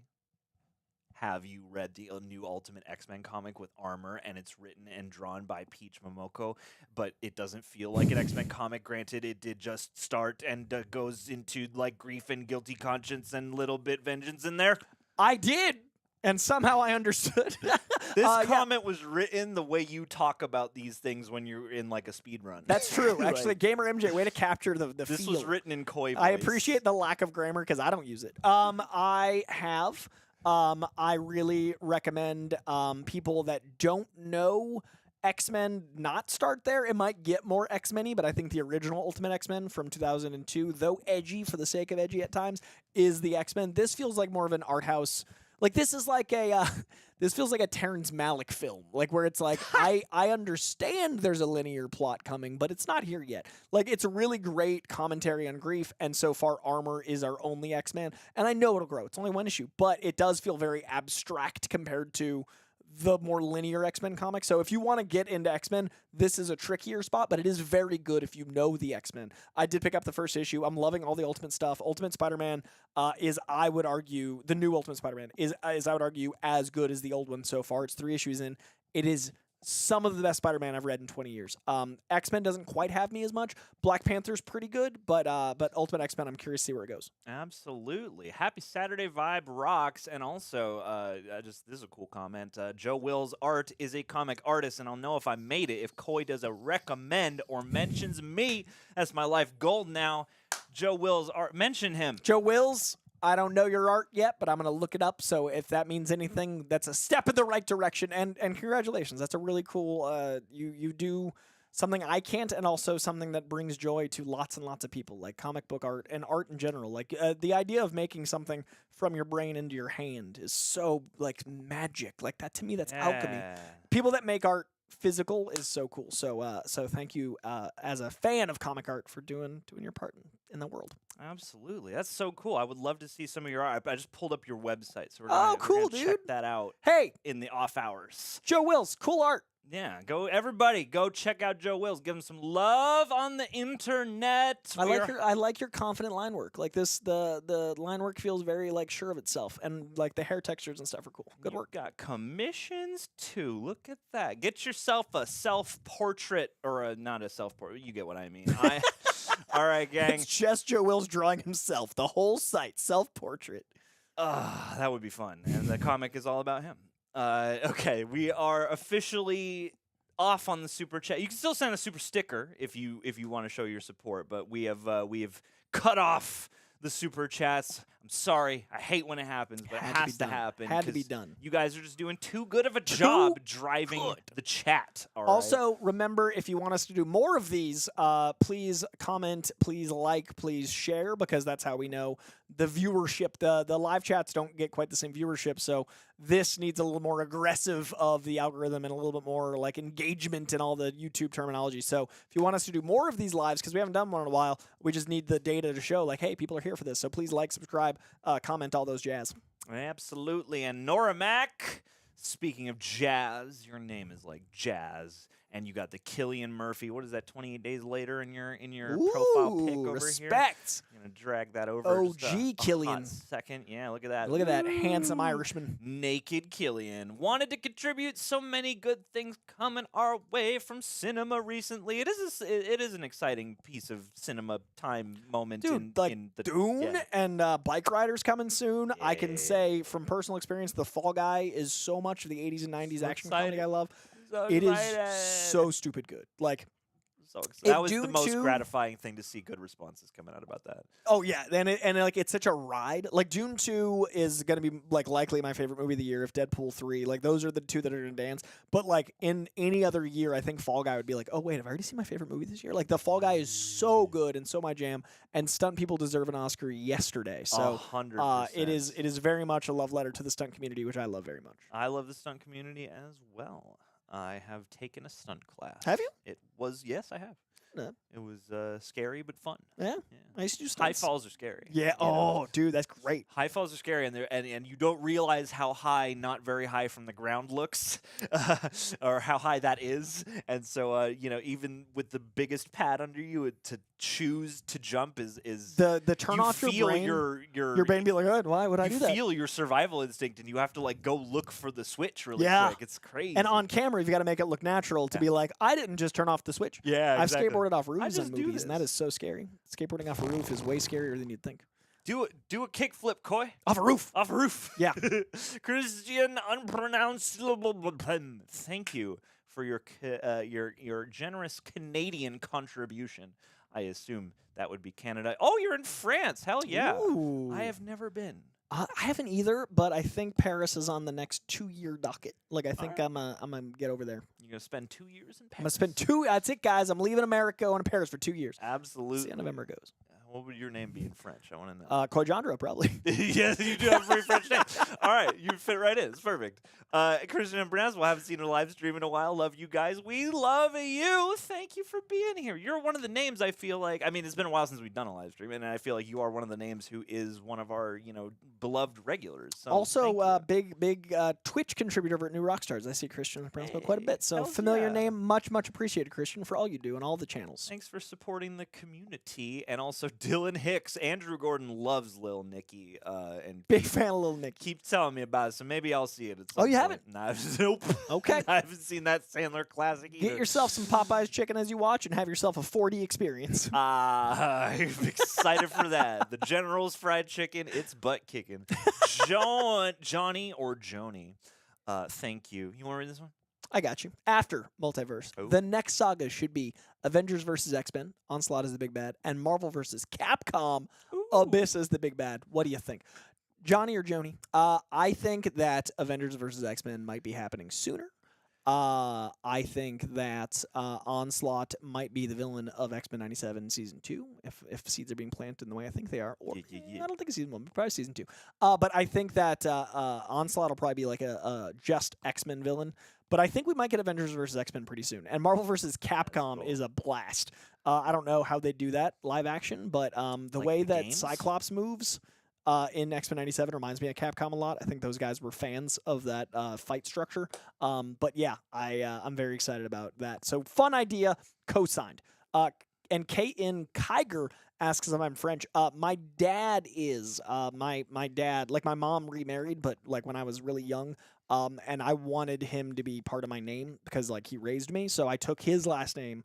So I'm not blood French like at all. I did a 23andMe. I'm like 83.9% Irish.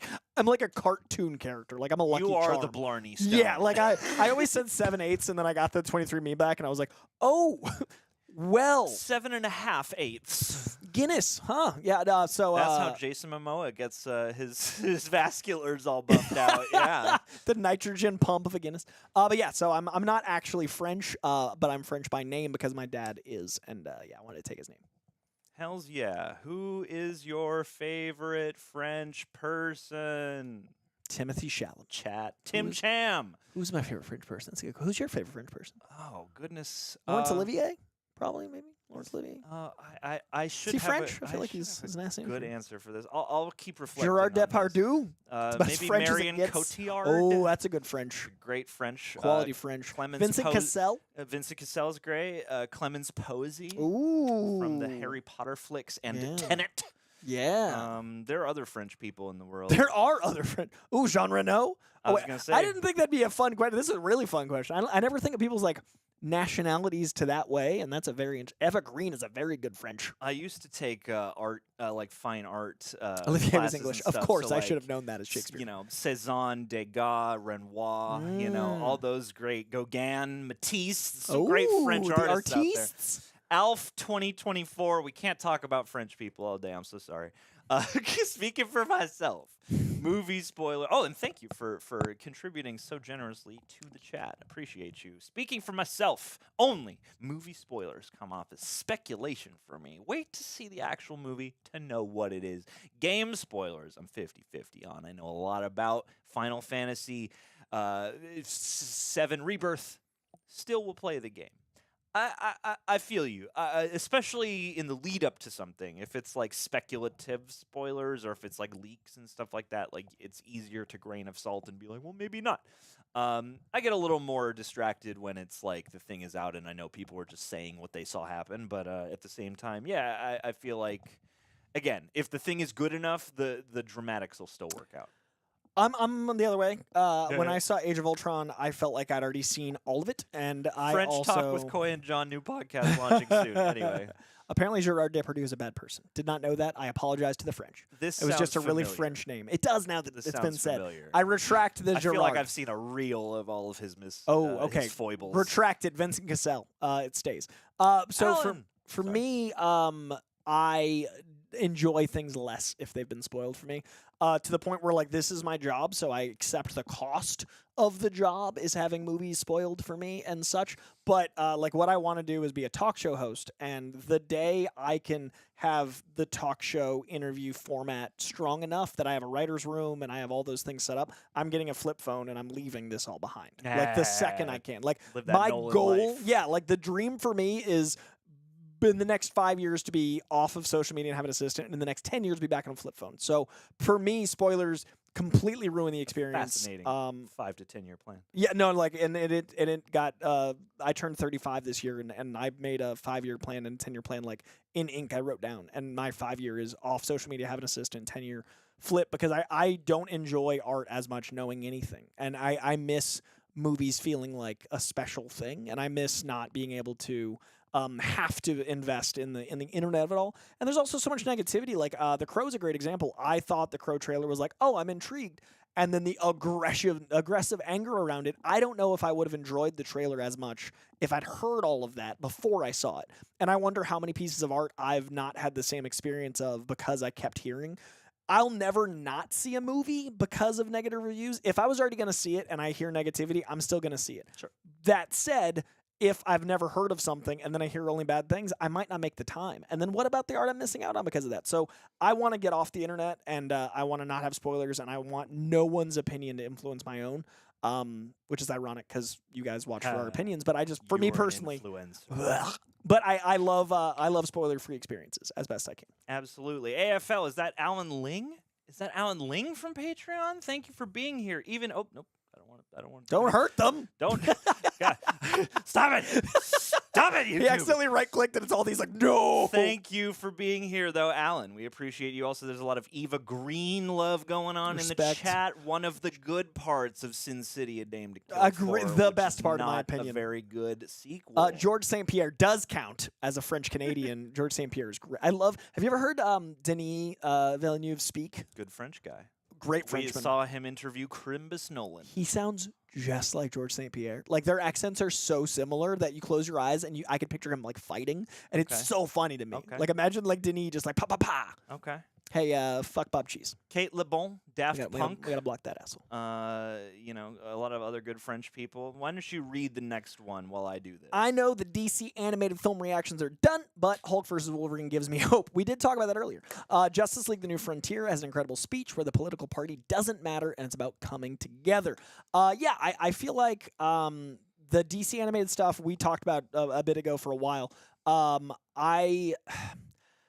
I think if like a big movie comes out and there's like a surge of commentary around, especially with Cobra. I mean, not Cobra. What are the Corpse Commando? Like the animated stuff is a blast, and I do think Marvel has a huge pantheon of stuff that I have no exposure to.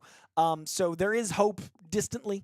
But New Frontier, I definitely want to check out. I think the political nature of this country is. I'm very much like of the mind that a culture war is to distract us from the class war. Like I think there's definitely people making us hate each other so we don't realize that like the rich people are just getting richer off us suffering. Like there's definitely a very traceable element of that. That said, I think a lot of people are assholes. So it's easy to go like not everyone on that side of the thing is an asshole, but a lot of assholes are that side of the thing. So I don't like to label people, but I do like to acknowledge that if a lot of people suck, perhaps there's a pattern. So I try to stay out of it, but I fail often. I don't like to think of people outside of my life very much. And unfortunately, assholes are loud, so they get into my space and I have to deal with them. So I would like to be loud. They can, especially after Taco Bell. But I think Justice League, the Justice League New Frontier, much like Heroes, they're aspirational. I aspire to be neutral towards people. I just can't because I know the harm that certain political ideologies do to people I love and care about. Absolute vodka. We are in the home stretch, people. About 15 minutes, 10 to 15 minutes left to go here. Congrats to Hayden Center on the sub count growing. Keep on at it, and everybody go subscribe and listen to some reviews over there. AFL 2024, Alan, at least, clarify if it's the Alan I'm thinking of. I am someone who deals with depression and anxiety. I am sorry to hear that. I am too. Knowing spoilers can sometimes alleviate uneasiness I have. Hard to explain, case-by-case basis for the movie or game we're talking about. And I feel that, and I've heard this exact sentiment from a couple friends, and it was something that, at least for me, because, you know, like, I am certainly not the one to want to look up those. I like to have that sort of tension and suspense, but I could absolutely see why you wouldn't want to, especially if you're going to engage in a way that is supposed to help you escape or enrich or whatever else, or, you know. So, yeah, I feel like it's maybe not like the first thing a lot of people instinctually do, but I get it, you know, especially, again, if that's kind of what you're dealing with and you want the experience to be as sort of, you know, free for you to engage with in your own way as possible. Like, yeah, I think that's absolutely fair. Case by case, totally fair. And I honestly, like, I have anxiety and I have at times suffered from depression. But for me, it's the movie is the escape from reality. So if I know too much about it, I feel like I'm kind of the opposite there too, where I remember the context in life that I heard the thing, and then it brings me out of the movie. So anxiety can sneak in more for me if it brings me back to life. Whereas like if I'm in a movie, I tend to be. Yeah, I don't want to be woken up. I want to be in. So I want to be like kind of plugged in so I don't think of the world. So spoilers make me think of reality versus being so immersed. All right, gonna do a bit of a speed round here. Kay. ETK 1138 THX 119 whatever. If Gun, thank you for joining us, buddy. If Gun, Superman was not a critical or box office success, where would DC movie universe go next? That's a great question. To Apple.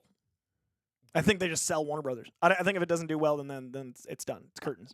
I could absolutely see that, actually. I hope it does well. Obviously, if you watch this channel, you know how It much of an has advocate to. I am for Gunn, but no movie has had bigger stakes than Superman, I don't think.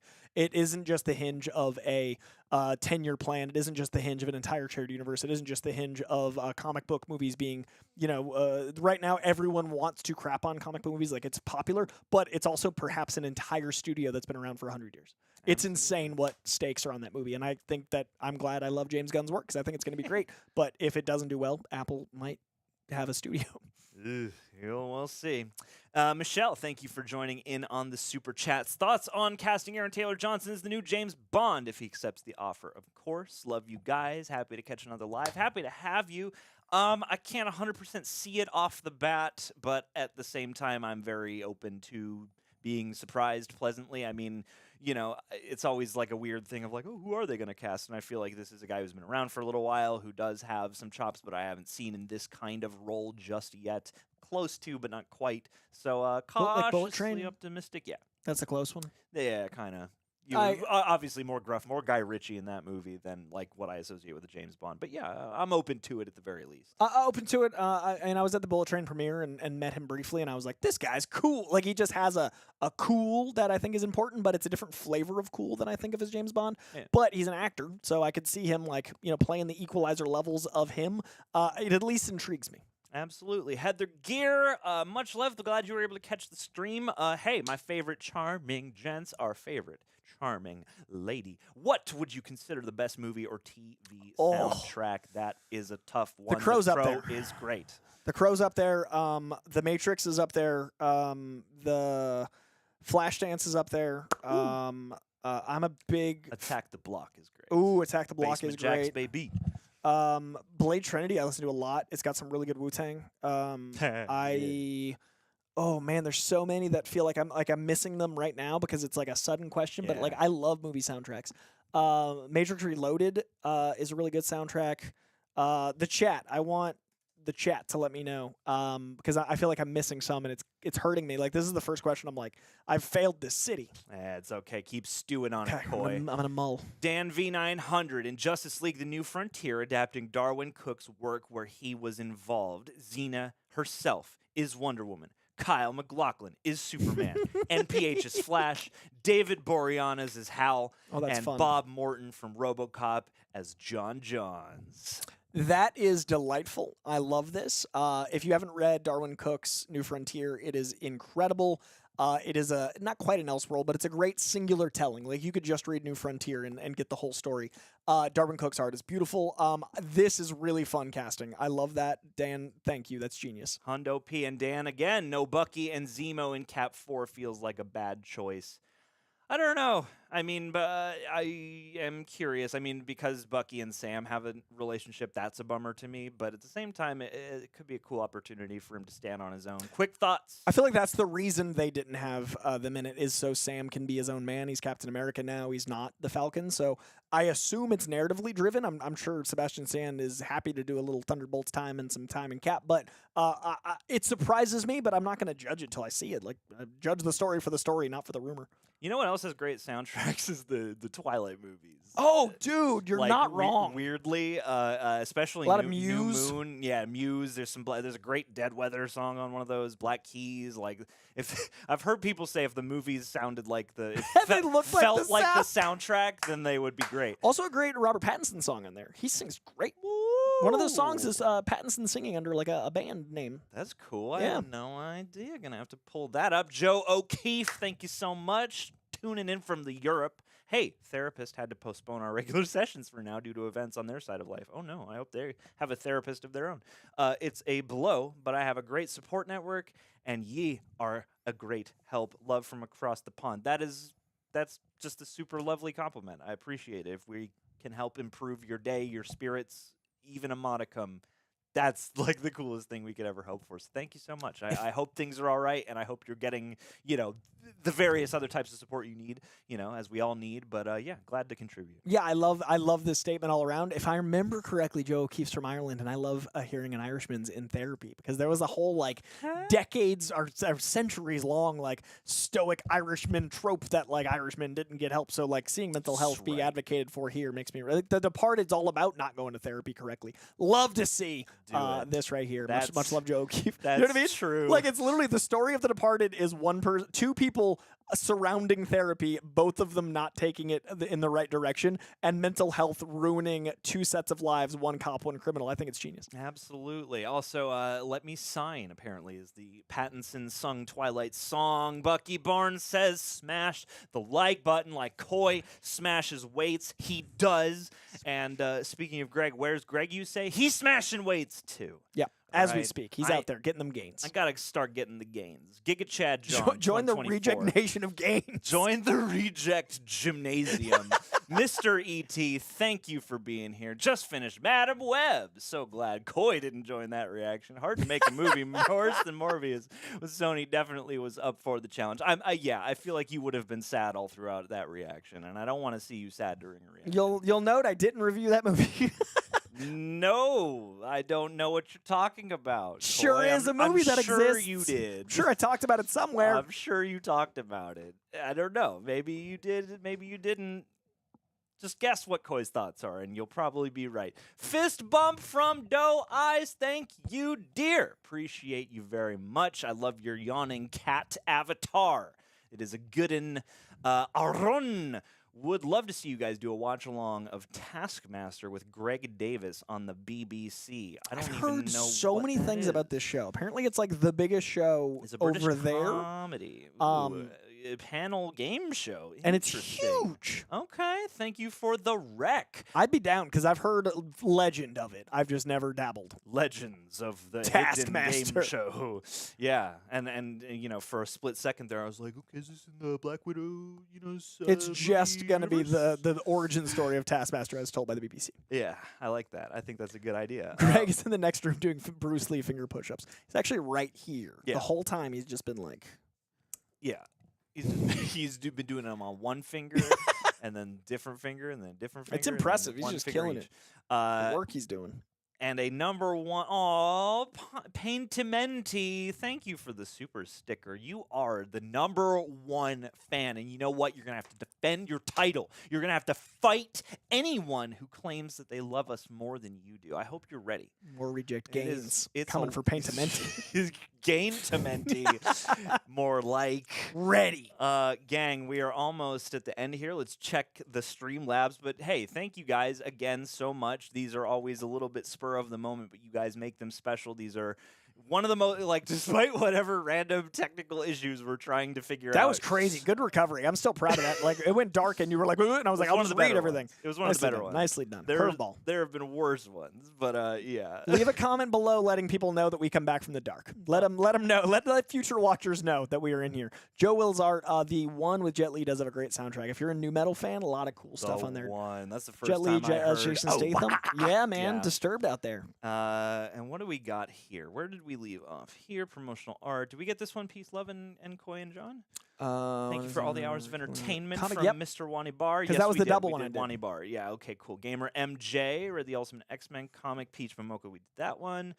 I think this is the new one. Mr. Juan Ibar closing us out with these last couple. Wani Bar, Paintimenti, and Never Lose Your Nerd, I should say. John, I just rewatched The Haunting of Hill House. Watch along with you. Oh, thank you so much. That feels like forever ago, but what a great show. And as you say, what an amazing horror TV show. Any other good horror TV you recommend? Highly recommend them on MGM Stream Network. Ooh, goodness gracious. I'm going to have to rack my brain on that a little bit. I mean, I liked... I started watching and would like to finish. I mean, it's old now. Channel Zero was pretty cool. I'm gonna have to. We'll do the next question, and I'll think of anything some Flanagan is solid TV series. Yeah, it's like what is something that's not going to be Mike Flanagan or an American or Stranger Horror Things. Story or yeah. I mean, I really love the Chucky series. I haven't seen the newest season, but the Chucky series is like really good, especially. in every spirit of the movies, like from the more serious to the more camp. Like I really have been loving what they've been doing with Chucky, and I think that is absolutely worth checking out. Greg and Michael have been checking out, the new Walking Dead season, which I hear good things about. I really want to see Yellow Jackets. People keep recommending me that, and I feel like that would be something for me. Ash vs. Evil Dead, never finished it, but very much enjoyed that as well. But yeah, I'll keep thinking on that, because I feel like there's some like great one that I'm missing. But if you haven't seen Chucky, I would recommend that for sure. Pain to Med, Devin Sawa followed me on Twitter. Dude, he That's follows the me, and it's one of the only reasons I haven't thing quit Twitter. I care about on Twitter right It's now. Barry Keoghan and I Devin have no Sawa. idea why. Like, those two follow me on Twitter, because, like, Barry following me means I can't quit Twitter, because what if I need to reach out to Barry? And then Devin Sawa's like the haircut goals of a lifetime. You're stuck, man. I'm stuck on. I'd be off X if it wasn't for those two handsome gents. Pain to Menti, love the matching T-shirts. Thank you so much, my dude. Love the matching T-shirts. Hope y'all have a fun weekend. I hope you do too. And I hope y'all check out RejectNationShop.com, because the funnest weekends are clad in these shirts. Clad Obviously, in these that's tees. how you do. Tees like these Also, available at RejectNationShop.com. Do you know another fun weekend? The weekend of March 31st, Ooh. where you can find us at WonderCon at 2 p.m. in room 207. Absolutely. That's 2 p.m. PST, 5 p.m. EST. Find us in Anaheim at WonderCon.